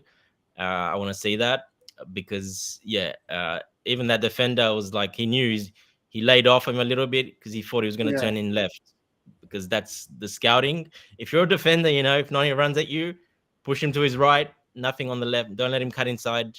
And we've seen that so often. He gets blocked every time when he does that, because the defenders know in the scouting report that that's all you got to do with Noni. So I'm very happy for it. That is great. He's been working on it, and that's going to help him a lot, his game. If he's going to get sold, I kept saying this. He hasn't been listening to Maresca. He hasn't been playing because he hasn't been listening to Maresca. I saw it in the last preseason game. He did what he wanted. Maresca was yelling him instructions, and he didn't pay attention. I knew he's not going to play the first game of the season and stuff like that, because I saw throughout the preseason and especially the last game, he's not listening. He's just not taking the instructions, and he's taking dribbling too much. Again, cutting on his left and then just shooting on his left. He's doing the same thing over and over. And I saw Maresca. We saw it in training. One touch, two touch, Noni, two touch, three touch, no more. That's it, finish. And he's got a bit of an attitude, which is good, but it's also it's not so good for the coach, especially a hard coach like Maresca. He wants him to do what he says and to listen. You saw when he scored the goal last night, Maresca wasn't impressed. He put his hands in his pocket and turned away. So there's a little bit something there between them, obviously, because I knew there would be, because I could see him every time yelling at him and telling him, "You're not listening. You're not doing what you're supposed to be doing." That could be defensively, and obviously taking a lot of touches and yeah, just going full steam towards the sideline. So look, he's got all the potential in the world. I love him. I like it, everything. He's just got to kind of grow up in a way and start listening to instructions. 'Cause if he doesn't listen to instructions, doesn't matter where he goes and what he does, he'll never get that chance. It doesn't matter if you score an assist like he did. It doesn't matter. It's just not going to happen if you're not going to listen to your coaching and help your teammates in a way. So yeah, it's great he scored the goal. I'm very happy I saw a right foot finish. That's a very rare from him. I've been saying that for a while. He needs to add that to his game, and I think that was like the only second right-footed goal he scored or something in for a very long time. So yeah, Yeah, the other one is scored against Luton Town. yeah. So he needs to put that in his game a lot. Is he going to be sold?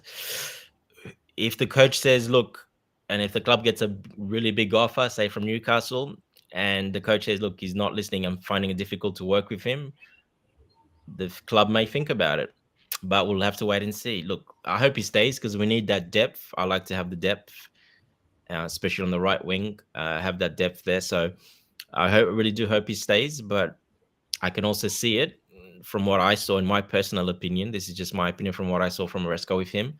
I can tell that he's not listening to him, and hence that's why he hasn't really played. Yeah, I agree with you. Noah says, "Who knows? Maybe this will be done out of nowhere tonight. We'll see." And then he says, "Leicester wants a daughter for fun."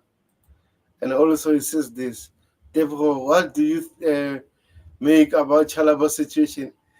To be honest, like I said, I want him to stay, but again, I'm not the club. I'm not the club. So yeah, I want him Yeah, to stay because I like him.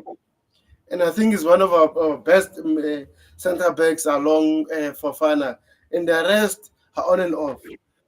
And we have Tops says if we sell Madueke, we will suffer. I agree with you. Not suffer only if you sell him and then get a replacement for him. But again, we still have Kolpama can play as a left winger. Neto can play as a left winger. So I don't think we'll suffer that much. But again, Noni personally, I don't want him to go. No matter what, I don't want Noni to go. So, yeah, I and agree. also, yes, and then it says Madueke deserves to play more than anyone else, just based on what the fans have seen on the beach. I agree with you, but again, let me read the quote from Enzo Maresca after the game on Noni. It says this: "We have so many games. It is not today. It will be next one. The important thing for Noni, I like him. He's doing well. The only thing he has to improve, become consistent." This was Dante was saying about Noni. Noni is a good player, but if he be consistent, I think he'll do well. So that's that's my take on Noni. Yeah, And then exactly. You gotta like I said, from what I can see, it's a lot of when he's saying consistent there. We kind of seen him being consistent this preseason. He scored, he's assisted. I think what he's talking about there is just being consistent, as in the whole game and during the game and listening and just listening to the instructions and not doing his own thing. I'm very sure that's what he means by that.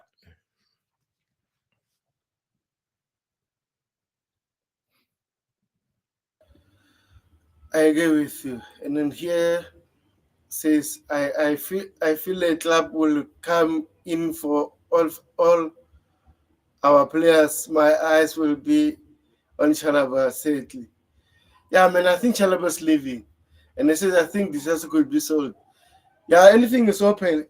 Bro, even Cole Palmer can go after signing that contract. As long as the transfer window is open, anything is possible. We saw with Messi, we saw with Cristiano Ronaldo. They didn't want to leave their clubs, but they had to go. For example, Juventus offered 100 million for Cristiano Ronaldo while he was playing for Real Madrid. They think Real Madrid will say no to that money? No, no, no, no. This is football. This is business. And Top says Noni has never had consistent game time on the pitch.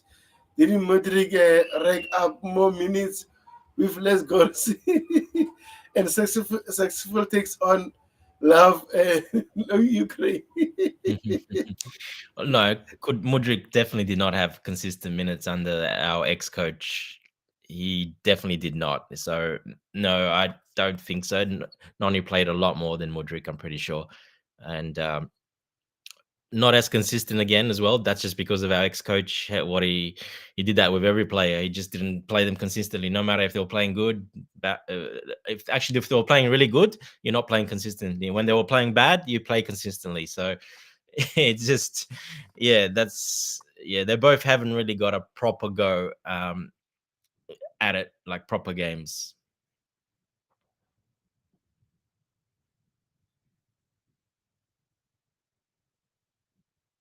I think you're muted. I can't hear you.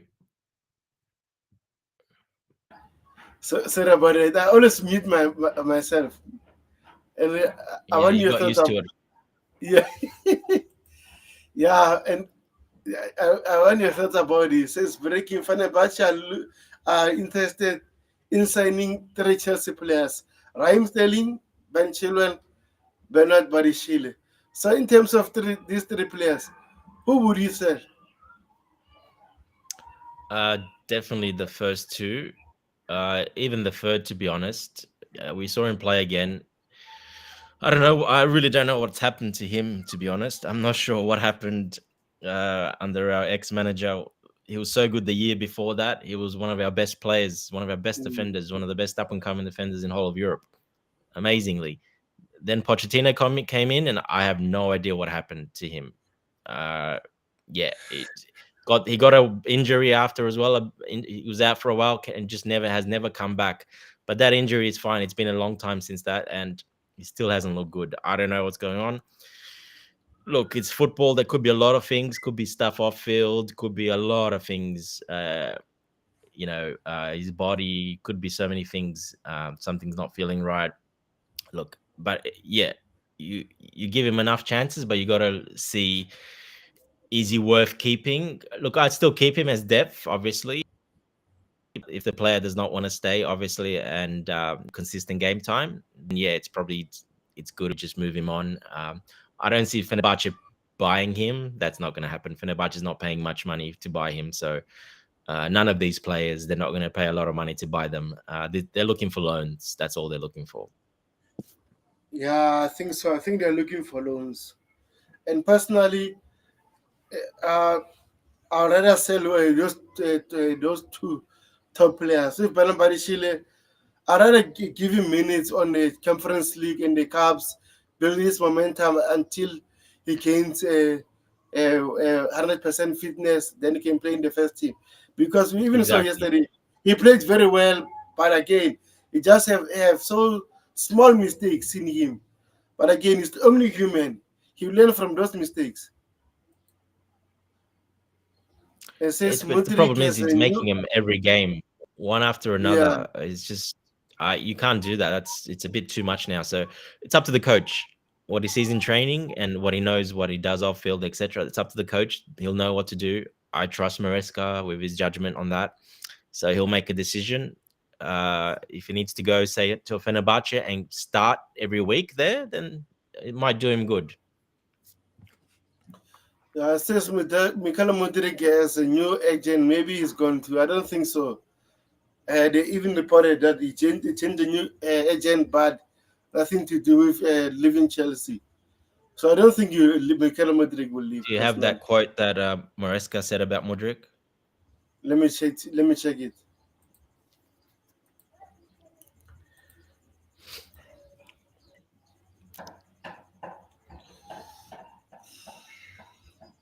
So yeah, I'll just go on about it a little bit. Yeah, so Maresca was asked about Modric, uh, just what he needs to do, and he answered it pretty much perfectly, to be honest. Yeah, And what I've been saying for a while, exactly, yeah, what I've been saying for a while. He's got talking about it. His IQ and also just hasn't matured yet up there. He just thinks one step ahead, but unfortunately, he's not at that stage to think one step ahead. And which for me is when the game slows down, then you're able to think one, even two steps ahead. You know what you want to do. He's doing that now, but he can't process that. He hasn't got that IQ to process that. And once that happens, and that can only happen with a bit of maturity, but also very good coaching, one-on-one coaching, a lot of coaching. Basically, what Maresca said about him. So, if you want to read that out, the Tobago. Yeah, the first one it says Enzo Maresca on Mudryk Chelsea career. Since he joined the club, he had some good moments and some bad moments. If he becomes more consistent, he can take a step forward. And then let me read all of the ones, because I think there are three of them. And then the other one is this one. It says, sorry about this. It says, we are going to try and help him change, right? And the last one says this. Maybe this one you're looking for. It says he needs to understand that we will give him the ball in the final third, and he has to make the right decision. A lot of mistakes from Musa is about the choice. Hopefully, we can help him, and he can improve that. Yep, exactly. Yeah, and what he's trying to say there, that it's his IQ, so it's his choice. He's got all the skills. He's a very technical player. He's got everything, but you got to have the IQ to match with that. If you don't have that, it's not going to work. You'll still be a really good player, but you're not going to become world class and be an amazing player. And you're just not going to do it. So that comes with maturity, but that comes with very good coaching. I don't think he really had that yet at us for us. I think he does now. I think Maresca and his team will pay a lot of close attention. You can see him even in preseason instructing him a lot, telling him, working with him. You see photos at training, saw some videos at training, talking to him a lot. He's going to try it. And I think he'll give him till the January, till the next transfer window, till the mid transfer window. And I think it doesn't really get it by then. He might, I could see that. Maybe just to sell him, but most likely on loan. We'll see how long he wants to work with him. Whole season to do that. Can we afford to do that? So it just depends how everything lines up. But we do have these games in the Conference League. We're going to have cup games, so we do have a lot of games. So I think you can get the game time, and he's actually very good coming off the bench. Say the last 15 minutes.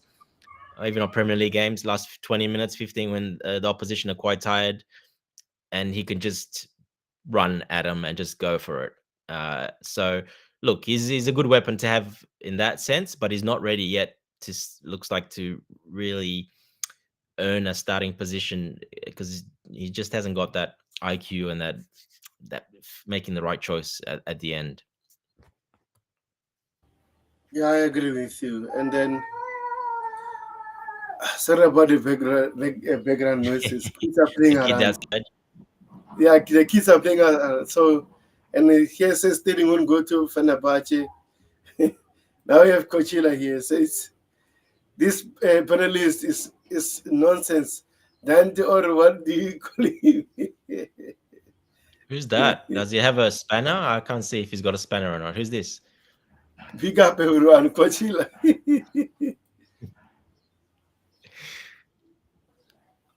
And then Top says, loved Enzo Maresca's comments on Joao Felix position. Cam, false nine, and only wide if Chelsea are desperate, basically. But personally, I don't like those false nine thing. I don't want that. We should buy a striker.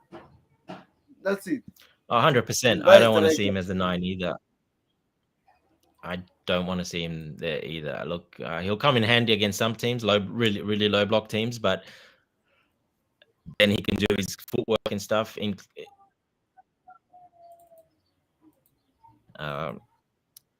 Yeah, so Maresca said it there, CAM, attacking midfield. Well, there's only one spot in that attacking midfield if he plays his normal. That's an attacking 8, and I don't think he suits that position. Like I was saying earlier, I don't think Nkunku suits that position. Felix will more than him, more than Nkunku, because I think Felix is a bit more of a creator. He plays with his head up a lot. He's good at that. Where Nkunku likes to put his head down and go towards goal, and head up, he's always looking, he's always seeing space options. So yeah, he will suit that better. But the defensive side, no. The defensive side in that position, definitely not.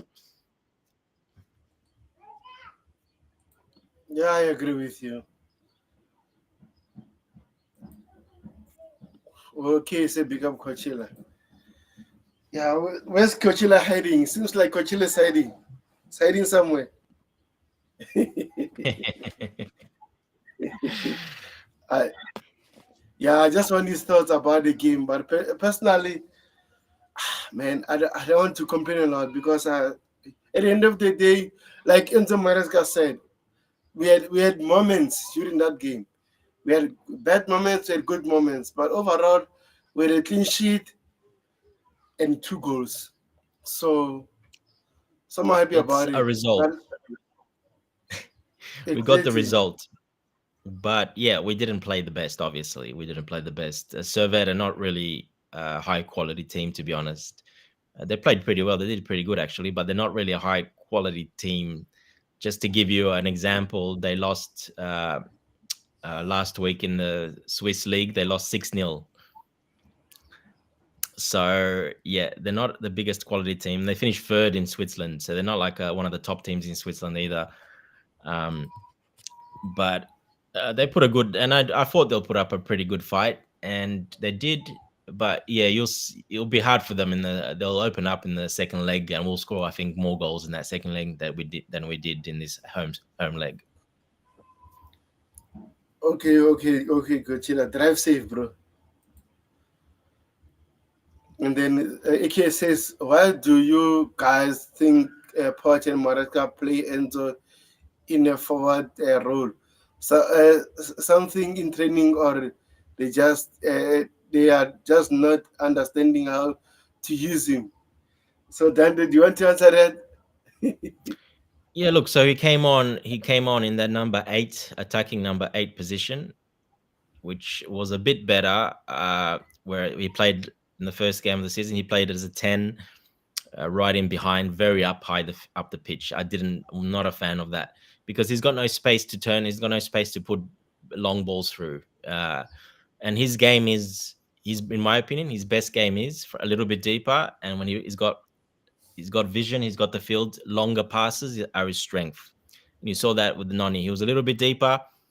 Even that 10 meters deeper made a big difference because he can see the field and a straight, full, beautiful weighted ball through Noni onto a goal.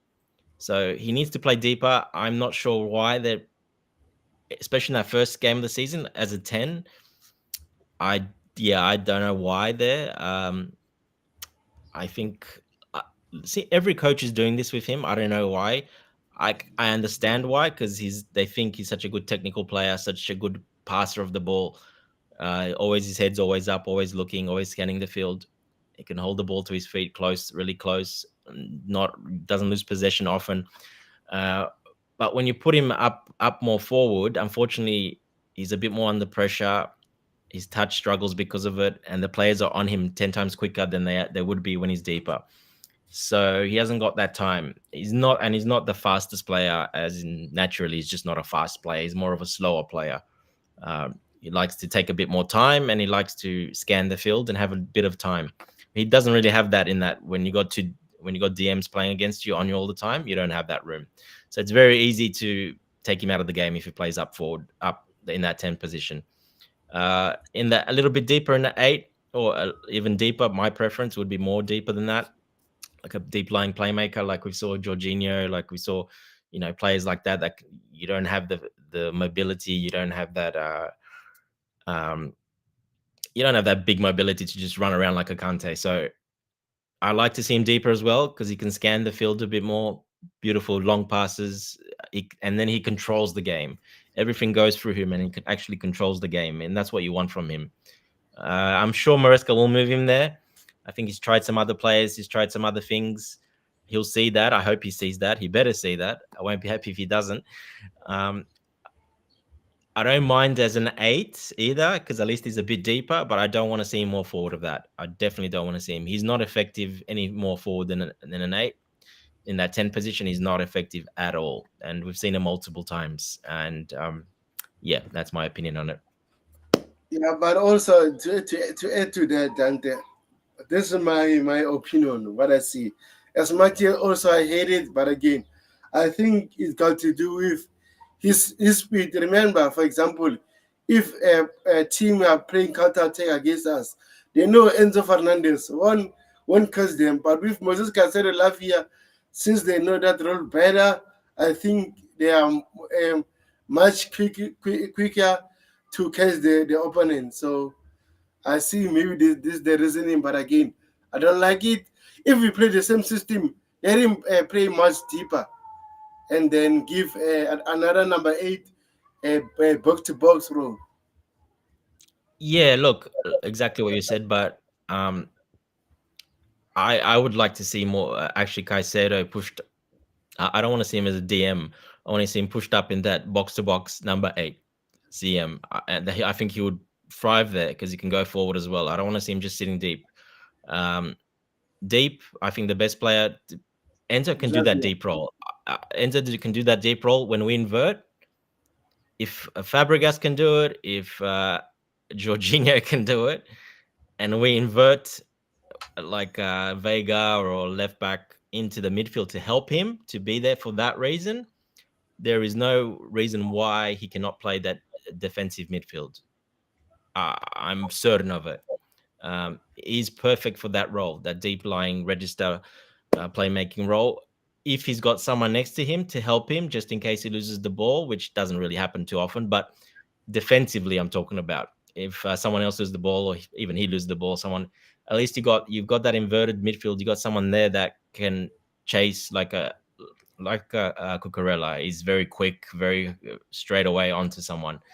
You have a player there, or you have physicality there, like a Vega, big, strong, physical, and actually very deceptive. He looks slow, but he's actually very quick because he takes big steps and he's got really quick acceleration. He catches up very quickly.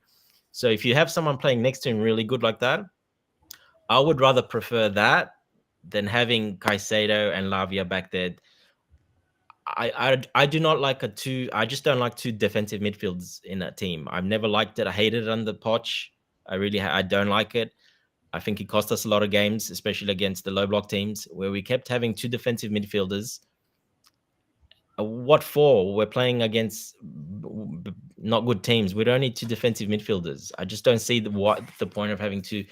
As when I'm talking about when we play that 4-2-3-1, I don't like two defensive midfielders in there. I don't mind one, and then someone inverts on when we're in possession, but I don't like it all the time there. I just think it's wasted, and it makes the play slow, and you're really not using their strengths as much.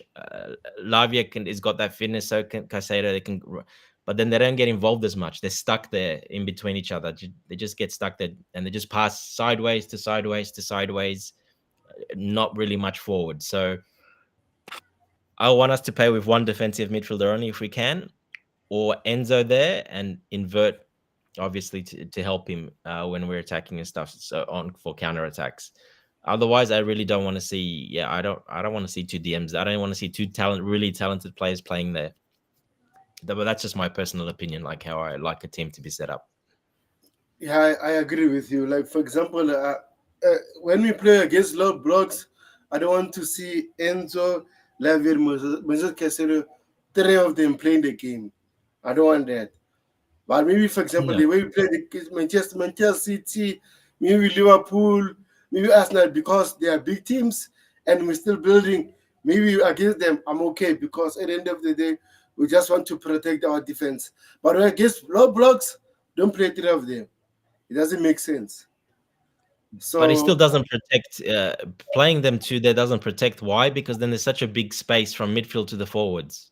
mm, It's a massive space from the midfield to the forwards because they're so deep, and it's not balanced right. It's just not balanced right. That's what I mean. There's no passes. Then it's very easy for opposition then to counter that. They add an extra player there in the midfield, and it blocks everything coming out. And we saw that last season so much when they were just passing the ball side to side in the defensive midfielders, two defensive midfielders, and then there's a massive space to the forwards, huge space, and we couldn't get through that area because we're just too deep sitting. Yeah, and I don't want to see that. That's why I liked Maresca when we did hire him, because he doesn't play like that normally. He plays the 4-3-3, or and then he inverts if he needs to, but he doesn't play like that. So that's what I liked about him. And then when I saw him the first game of the season, I'm like, oh no, please don't. But maybe it was just the players were comfortable with that. He hasn't really had that much time with them, and I think that's why he played that the formation. The players know very well, obviously, and they did very well towards the end of the season on it. So he probably just said, all right, it's Man City. Let's just do that for this first game, and it'll give us another week in training for, So I think that's how they sort of analyze that. That's why they play that, because he didn't do that at Leicester. He only did it very rarely, like a few games only, and when they had a lot of injuries. So normally he doesn't play that formation at all. Yeah. Yeah, and then Noah says, I can't believe they are singing Gallagher's name. Who's singing that should go and join his new club? And AK says, or it's similar situation as Gallagher try to force them on the team. Yeah, it can be. Yeah. Yeah. Dante, so are you Maresca? No, no, I'm not Maresca out. Bali out. Nope, I'm none of them out. Not at the moment. Yeah. I'll tell you when I am. Yeah, and then Tab says, if we use Moses, if you use Enzo Fernandez like Fabregas, J5, we could do very great things. If you do use Enzo like Mason Mount, Gallagher, we won't see the best of Chelsea, and be robbed. I agree with you, Yeah, I agree 100%. as well. Yeah. Yeah, but again, I think what we need to do personally, I think Enzo Maresca needs to switch his formation. Nothing to do with just say the game plan, the setup and everything. But if it's, let's say we play 4-2-3-1, then we play Enzo and Moses Casero. Enzo, I think I'll prefer Enzo and Lavia at the moment, and we give Enzo time to do what he do best. But again, I'm not the coach. We'll see what happens. It's his problem, yeah. So guys, But yeah, it's a good problem for Enzo Maresca. But again, I think he might switch when times goes on. I hope he sticks to his proper formation, to be honest, because I like that way more than a 4-2-3-1. I don't want to see that 4-2-3-1 again. I'm not a fan of it. Yeah, I agree with you. But there isn't. Yeah, let me say this. Let's say we play 4-3-3, and the other 8 is more attacking, and Enzo is more deeper, and then we'll be happy, rather than him playing as a false head, some those kind of things. No, we don't want that. And AK says, Dante, I agree 100% with you. With Caicedo, our fans compare him to Rice when he should be compared to Kante as his role team as far as roles on the team are concerning. But one thing I go ahead. Go ahead, Tobacco. Go ahead. Yeah, one thing I learned about Moses Caicedo, I think he starts slow, but during the season, he start to pick up and then be on the level that we want. We saw it even last season, so I'm not worried. It's like that. So the players that are a bit lighter, I'm talking about like lighter in weight, they usually take longer to build up, and that's Caicedo. He's very light, like his weight is very light. He's a very light guy.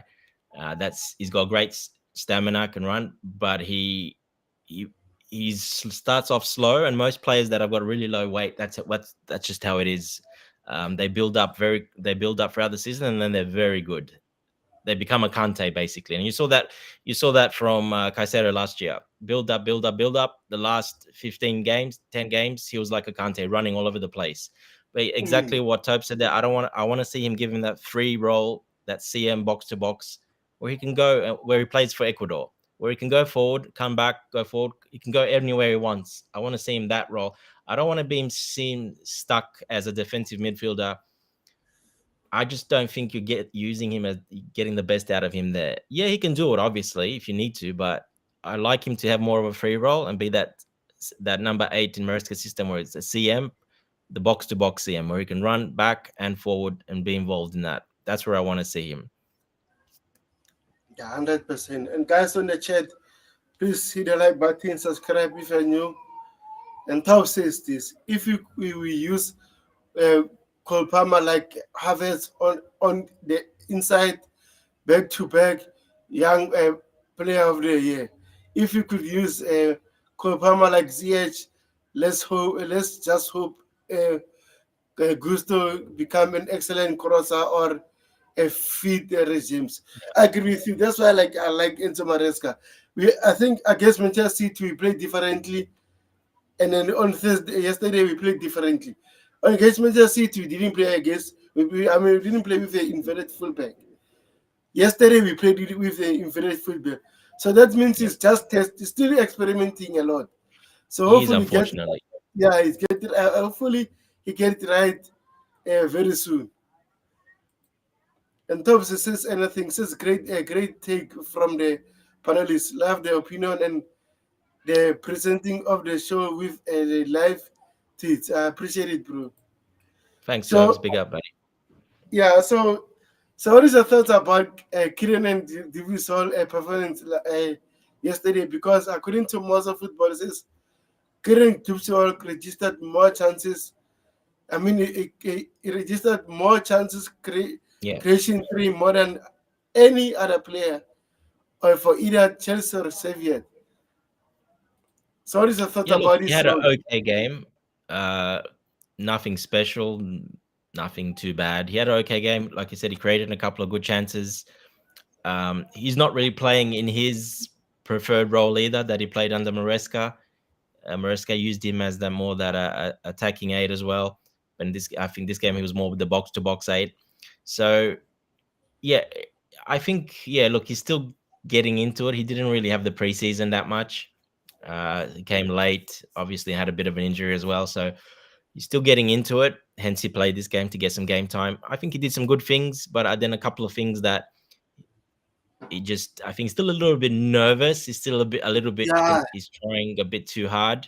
I can see he's just trying too much. He's just got to slow down and he's just got to, you know, um, know his teammates. He's got to, know where his teammates are going, where they're passing. What he should know the lanes. He probably knows them more than these guys, most of the guys, because he's played that system.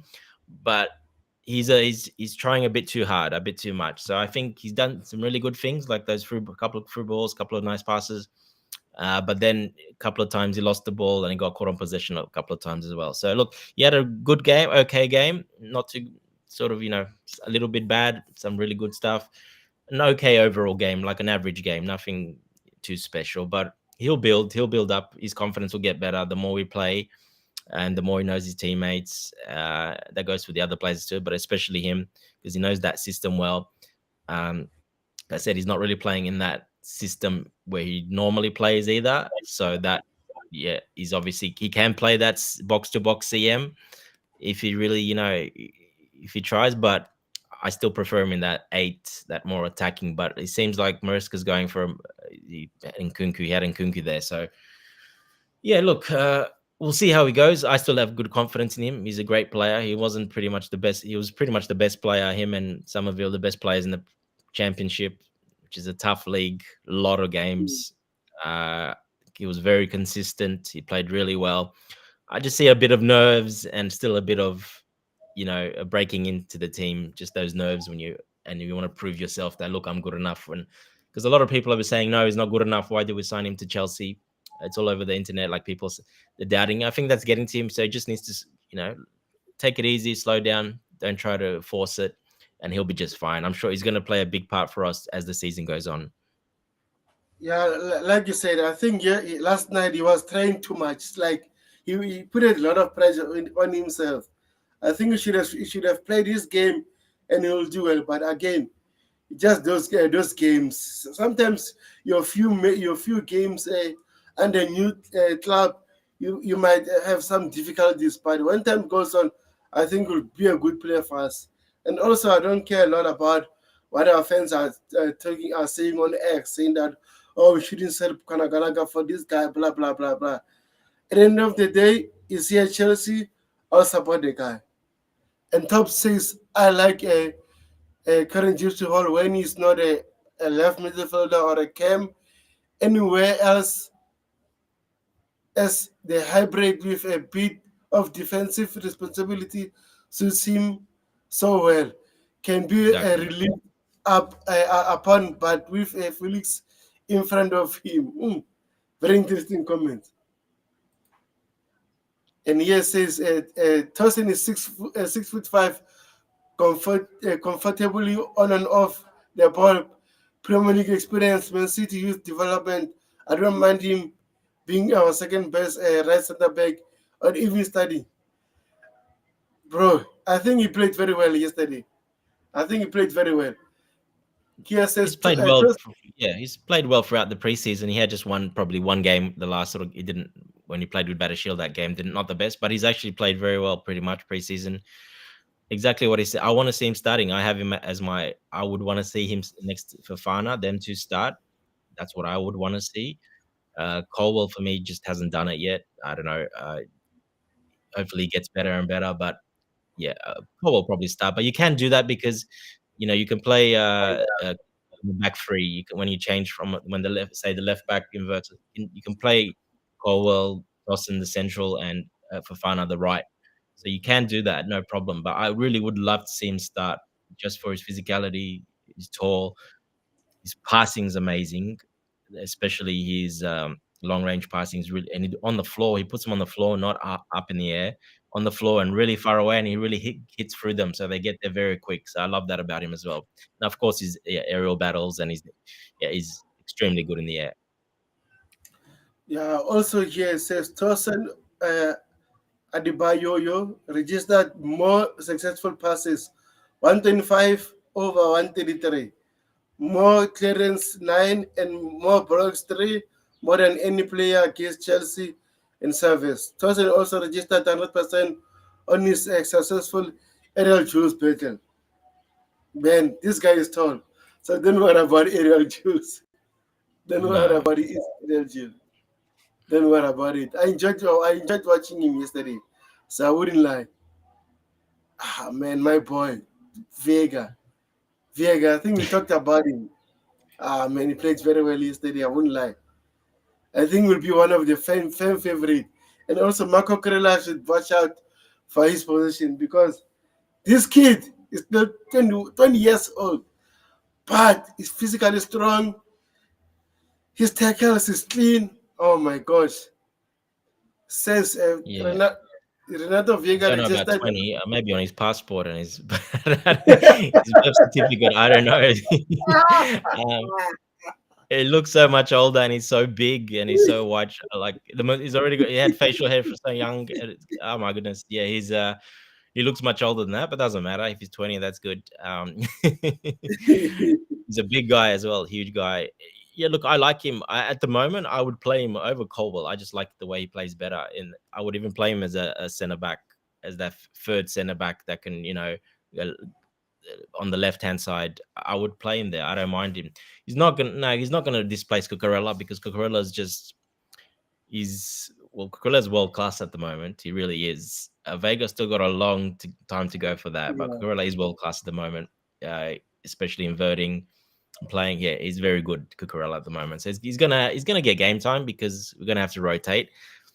You don't know injuries. He'll start if there's injuries. So he'll get plenty of game time, but he's not quite ready to take over Cucurella. But he can definitely. He'll only improve. He'll only get better as well. So I, you never I know. agree. I agree with you 100%. And it says Renato Vega registered 100% on his successful aerial duels, battles, 3 out of 3. Successful tackles, one out of one for Chelsea Surprising, only again. that one tackle. I thought I saw him do like 3 or 4 tackles. I don't know why one only. Yeah, I think so too.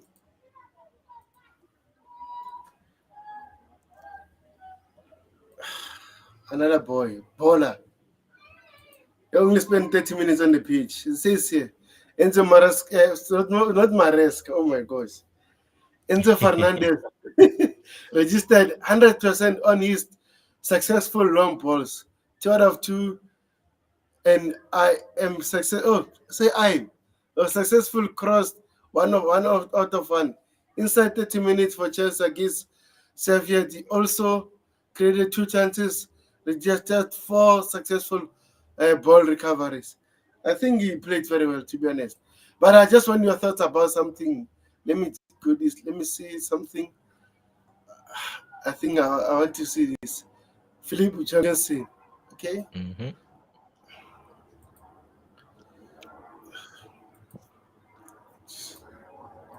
Says this. Philip Jorgensen against Servette, 6 successful saves, 9 successful throws, 13 successful ball recoveries, one Mm-hmm. time as a sweeper, 34 out of 36 successful passes, 3 out of 5 passes, long passes. So overall, I think he played very well. And if I was Enzo Yeah, Maresca, I would play him. But again, he mentioned something. Oh, this is Bobby. I yeah. said I can't find the link. I've shared the link on the group, Bobby, on the Chelsea Perspective group. Yeah, look, Jorgensen had a pretty flawless game, to be honest. Like I said, he stood out, even though he didn't do that much. But the things he did very well. Especially the ball recoveries, the sweeping, like he did that coming out. But when he got caught in possession a couple of times, you see what he has over Sanchez that Sanchez does not have: quick footwork. He's got great footwork. He knows how to. He's a very technical player. He's got a left foot and a right foot. He can play with both, where Sanchez kind of struggles with his other foot. You see him always having to drag the ball across back to his right foot to get a a pass. Jorgensen doesn't do that. He'll hit it first time, or he's got the skill and the technique to move the ball across quickly. So yeah, look, for me, he should be number one starter. I understand why he's not. He came a bit late, as of course as well, getting to know his teammates, players. I thought Sanchez will probably start because of that, but like I said, Sanchez will lose his spot very quickly to Jorgensen, in my opinion. He's just a much better goalkeeper. He's a much better shot stopper. Really, he's much quicker. He's got that acceleration, which Sanchez doesn't exist. Not off, even though when the Haaland scored that goal, Sanchez was very slow to come off the line, and then when he did come, Haaland had so much time, he just chipped it over him quickly, easily, because he saw him coming a mile away. Jorgensen doesn't play that way. He would have already been out for that ball. He's very quick. He's just much more. He's got a higher IQ, much higher IQ. He can see the game much better, and that's with his feet, technical passing around the ball, and also when he's goalkeeping, comes out much quicker. He's got much quicker acceleration. So look, I want to see him starting. I understood why he hasn't quite started, but it won't be long. It won't be long. Yeah, Maybe another. It's I agree coming. with you. I mean, it's coming. And then, Bobby, I'll send you the link via your DM now. So hopefully you see it. And then Tosin Top says, Cocorella versus Viega is starting to hurt my heart. Both looking, they can do it all, but Viega could challenge Haaland like the left center back in the back 3 option. Here says, Top says, Maresca said Philip Jorgensen is going to be a cup games in Sanchez Premier League. Haha. He said for now. He said at the moment. And Fowler says now Chilwell should move on if Enzo Maresca will lose his job. I don't think Ben Chilwell have a space in the team right now. It's clear now. It's leaving. Even if it wasn't Maresca, Ben Chilwell would still struggle. He's been struggling for the last 2 years, really, 3 years, Mm. 3 seasons, but especially the last 2 seasons. Injuries, but also when he's played, he has not looked good at all when he's played. He just hasn't. He was struggling when he was playing as well. He'll had one good game, and then the next 3 games he'll be like pretty bad, making mistakes, especially defensively. It wasn't good at all when he played. So even though it doesn't suit Mariska's system at all, even if it was another manager, I think even then he'd still struggle, and the club would still be probably looking to move him on because of the salary, because of just the way the injuries and just the way he's been playing. He hasn't done it. Exactly the same with Sterling. He hasn't done it. He hasn't played. He's played. He hasn't done it. He's been horrible, and he's not even he's not a leader on the pitch either. He's just not a leader. So he hasn't even got that at least to lead, to be a mature head. And who knows? And like I was saying on other streams, in the dressing room is different. You don't know. Uh, they look to him differently. So probably needed to move him on. So it doesn't matter if it was another coach. I think they both would still be moving on. Yeah, I agree with you. And then we have Bobby here. Bobby, big up, bro. How are you? Hey Tobago, hi, hi. Is that oh, who are you with? A familiar voice to me. Come on, Dante. Bobby. Dante. Sorry, Yes. I just sort of caught the tail end of the voice, and I was like, I don't want to call out the wrong name. All good, Yeah. But mate. big All up, guys. I've noticed why I couldn't find the link was it's a different stream. You're all streaming on different platforms now. It's not Yep. stream whatever and this and that. Anyway, I'm getting used to it. So what's the topic? What we it's always a pleasure to talk to you guys when I can. So I'll get stuck in. What is it? Tomorrow's game? Oh, sorry, Sunday's game. No, we are talking about the game yesterday, and then we are addressing some news items. So Yeah. before we yeah before we talk more, let us know what is your thoughts about last night game. Were you concerned, or were you not surprised after the 9 changes that we had? Well, yesterday was a continuation of the integration exercise, wasn't it? I mean, we're not quite ready. We're still trying things. We're still trying players. Players are still finding fitness. He's still learning his squad. The squad is still learning him. Um, the youngster Gui is getting experience and a couple of things that he did that could have got him a goal. He will learn from that. Youngest player in the squad. I still maintain my huge criticism of KDH. I don't think he's good enough. I'm still wondering what he's doing at Chelsea. But his lawyer, Cochilla, has kind of got me to dampen down a bit. So I'm waiting to see what happens, but I think it's dreadful. I don't see why Carney Chukwemeka will be on the bench. I'll leave the geezer Um, alone, Bobby. KDH, are you a KDH? Are you a KDH? Oh gosh, you that didn't like Gallagher, that does surprise me because I fought Gallagher's corner to the bitter end against so many people, and let me tell you, I would have Gallagher a million times over this KDH character, honestly. But moving on, I'm not here to really be too negative about the team. Although Modric is another one that even the coach himself says he needs to start to improve. He needs to learn from his wrong decision making. I think he needs to learn how to pass the ball. To be honest, he does one good thing and then doesn't pass to anybody but the opposition. However, yet again, the big positives. Um, Renato Vega, I think he had a great game. I didn't think Jorgensen did badly. Couple of couple of good saves. Who else really stuck out? Noni, I think, really, he's showing himself to be a vastly improved and improving attacker. I think it would be absolute stupidity to sell him, and I was glad that Maresca is saying, he doesn't have that in mind. This kid needs to be part of the fundamental project. he needs to develop alongside the team, and he is developing. You know, the likes of Jackson and so on are all they're all developing. Even Enzo, Caicedo, all of them, they're all developing within this unit of highly, highly talented players that I personally believe are going to become a very formidable team I hope sooner rather than later. Another excellent midfielder we have in Romeo Lavia. We sure missed him last season.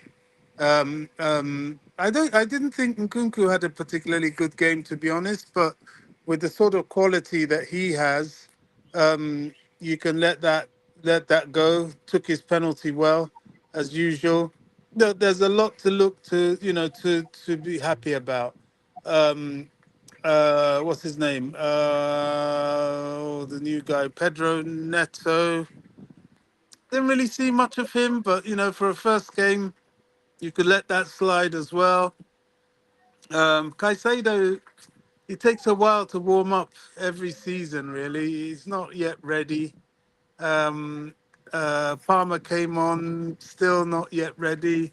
Limped off a little bit, holding the back of his legs, which I didn't really like to see, but the manager says it's nothing to worry about, so okay.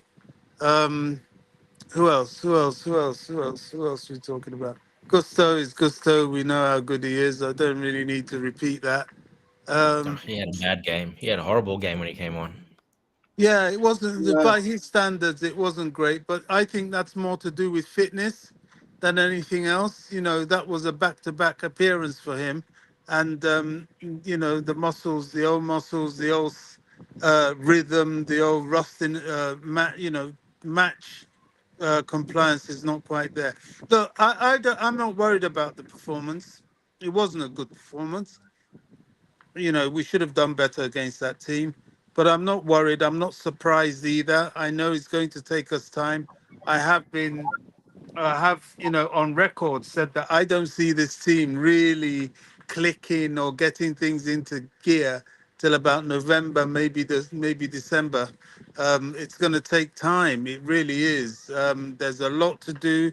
Moresca plays multiple ways. People criticized him for the large number of changes. I like it. I like a manager. I think modern football is about your ability to use your squad. You're going to need to do it playing Thursday, Sunday, or Thursday, Monday, and cup games, and then internationals. We always fall foul of international breaks because our key players come back knackered. That's what did for us last season, although we never had the injuries back in order to rotate people, but it really made us suffer. So I'm glad he's now getting players used to rotating, being able to do things like swap out 9 players. You should be able to do it. That's what they're there in the squad for, and it should happen seamlessly. But for us, since we're still learning and getting used to each other, it's going to take us time to be able to do that. But all in all, I'm not against what happened yesterday at all. I expected it. Not a good performance, absolutely. A shocking display yet again from Mr. KDH. But apart from that, we continue, and hopefully we can manage to grind out something at Wolves, because remember, they tore us a new one when they came to Stamford Bridge last season. They really taught us a footballing lesson, and we need to be careful of them. They're a good team. Forget what happened to them last Sunday. But different manager. We've got the majority of our injuries back, which we didn't have last season to face them, and I think it may well be a very, very different story. I'm hearing that uh, João Felix may get a few minutes, and I'll be for that as well. It's good to give him a little run out, even if it's the last 10 minutes. So yeah. Okay, before I talk, let me address some comments. Okay. Okay. Okay, I think I'll start here. Top says if Manchester United don't get Chilwell, maybe Leicester on loan. And then again, Fowler says, I think these Sancho links are true. Maybe they are working behind the scenes for Sancho. Can I As respond well. to that, please, Tobago? No problem. Sancho and Chilwell. Sancho, we're not getting Sancho. His wages are way too high. We're busy umming and ahhing about Osimhen, not to mention Sancho that we don't need. And we I don't know need he's a more Chelsea wingers. fan. Yeah, he's a Chelsea fan, but no, we don't. We need to work with what we've got. We've got fantastic wingers and a passenger that we're developing in Mudryk. I think that's enough. We don't need we've in some quarters ruthlessly axed some high earners. We're not doing that to go and take in a high earner we don't need. If our arm is twisted for a high earner, it will probably be someone of the ilk of Osimhen, if not Osimhen himself. So I don't buy that Jadon Sancho story. Man United are very good at social media and media. So they know how to push rumors with the hope that someone somewhere along the line will make it stick. They don't want Ben Chilwell. I think Chilwell will be difficult to push. People aren't stupid. His injuries have not done him any favors. They know he's got biscuit legs, and they're going to look at their squad and they're going to say, well, if we have him, it will only be as a squad player. Trouble is his wages, and who wants to pay all that wages for a squad player? He may have to do what Raheem will have to do, is that if he wants to keep playing top level football, go down on your wages. He earns too much. That's what's worked against him for the injuries. I looked at the stats of Ben Chilwell. He played less than 30 times for Chelsea in 3 seasons. That's shocking. In one season, he appeared 4 times. That's terrible. So, I think it's more than just his football that's disqualified him. If I was Exactly, Bob. Maresca, yeah, I'll just look at this and say, look, And I I said can't earlier, it rely doesn't on matter if this it was guy. another coach. Yeah, His time's probably still up anyway. yeah. Yeah, you can't rely on him. And it's really sad because I like him. English player, fantastic. When Ben Chilwell is fit, my goodness, when we had a fit Ben Chilwell, left wing back, a fit Reece James, right wing back, I will never forget that game against Juventus. We hammered them 4-0. It should have been more. We absolutely taught them how to play football. We were flying with those two on either flank. Their performance in the Champions League final 2021, we don't really appreciate it. I think they were highly instrumental to us winning. And of course, N'Golo Kante, who's a one-arm army himself. But, when he has entered Chelsea folklore, for sure. But the trouble is, going forward, you can't rely on Chilwell. He's done. So it may be a challenge to sell him if he doesn't want to step down on his wages. And I'll drop. Yeah, you made it nicely, Bobby. I remember even under Conte after winning the league, we didn't strengthen our squad. We just sold Matic, and I think and Diego Costa was frozen. He had a fight with Antonio Conte, and then we fall off that ceiling that season, and then they sacked him. And also with Thomas Tuchel, we knew that wingbacks are vital to the way we play, but we didn't address that situation very early. And unfortunately, we had to overuse Ben Chilwell and Rhys James. Look at now, they are biscuits, like the way you're saying. I think we should say it. They are not staying fit anymore. So overall, I think, man, the squad planning was I, quite. I personally think Tuchel was a bit stupid in that regard. I don't know whether it was him or Lampard that got rid of Emerson. I always liked Emerson. He is a good player. Yes, he never, Chilwell was benching him basically, but he was an excellent player to have in the squad. And look now, he's a player that plays the inverting left back for West Ham, so he would have fit right into Mariska's squad. Only thing is, he's getting a bit old now, so he probably wouldn't have fit into the Chelsea squad as it is.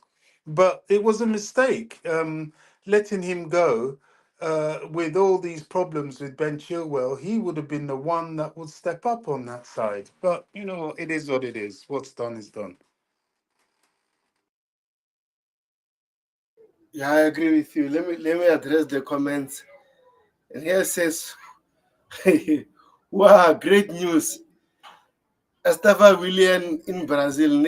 If Neymar is there and Vini with all the Arab ballers, great experience, can see that real talents are dedicated.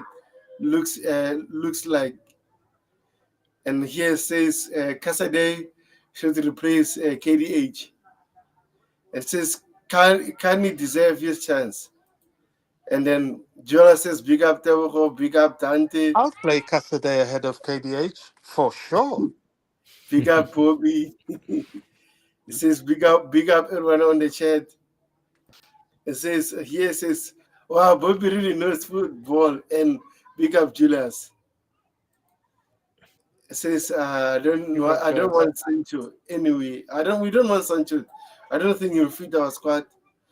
It was a miracle we win UCL under Tuchel front three of and Kaya.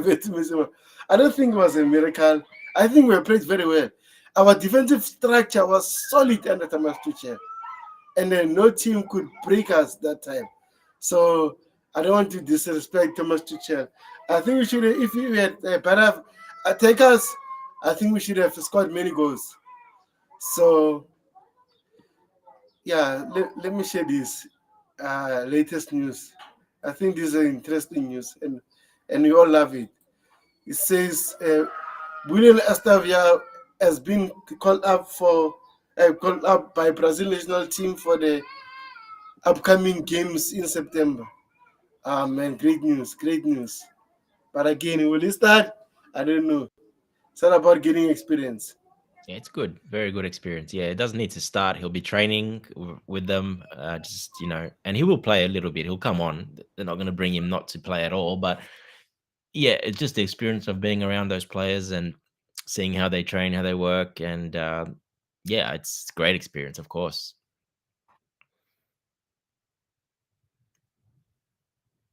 Yeah, I agree.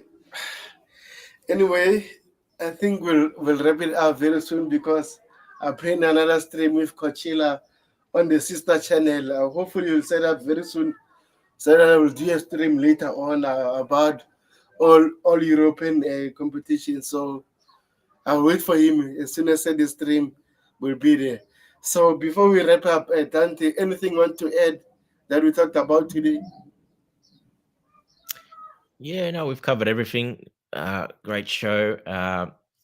Yeah, it's like Bobby said, like I'll say it again. Yeah, look, we're still getting used to each other. The players still getting used to each other. The system, it'll take a little bit longer. We just unfortunately didn't have the longest of Mariska didn't have that long with the players, and the preseason in America, it's not quite ideal.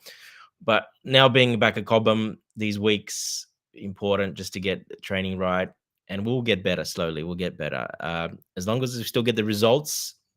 That's going to be very important. At least grind out the results and get the results better as we go on.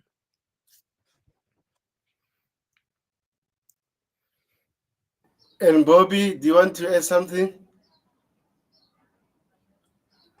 Sorry, I was trying to unmute. Sorry, what was the question? Anything you want to add before we wrap it up? Because we've been streaming over 2 hours now. Oh, right. No, nothing much. Sorry, I came late.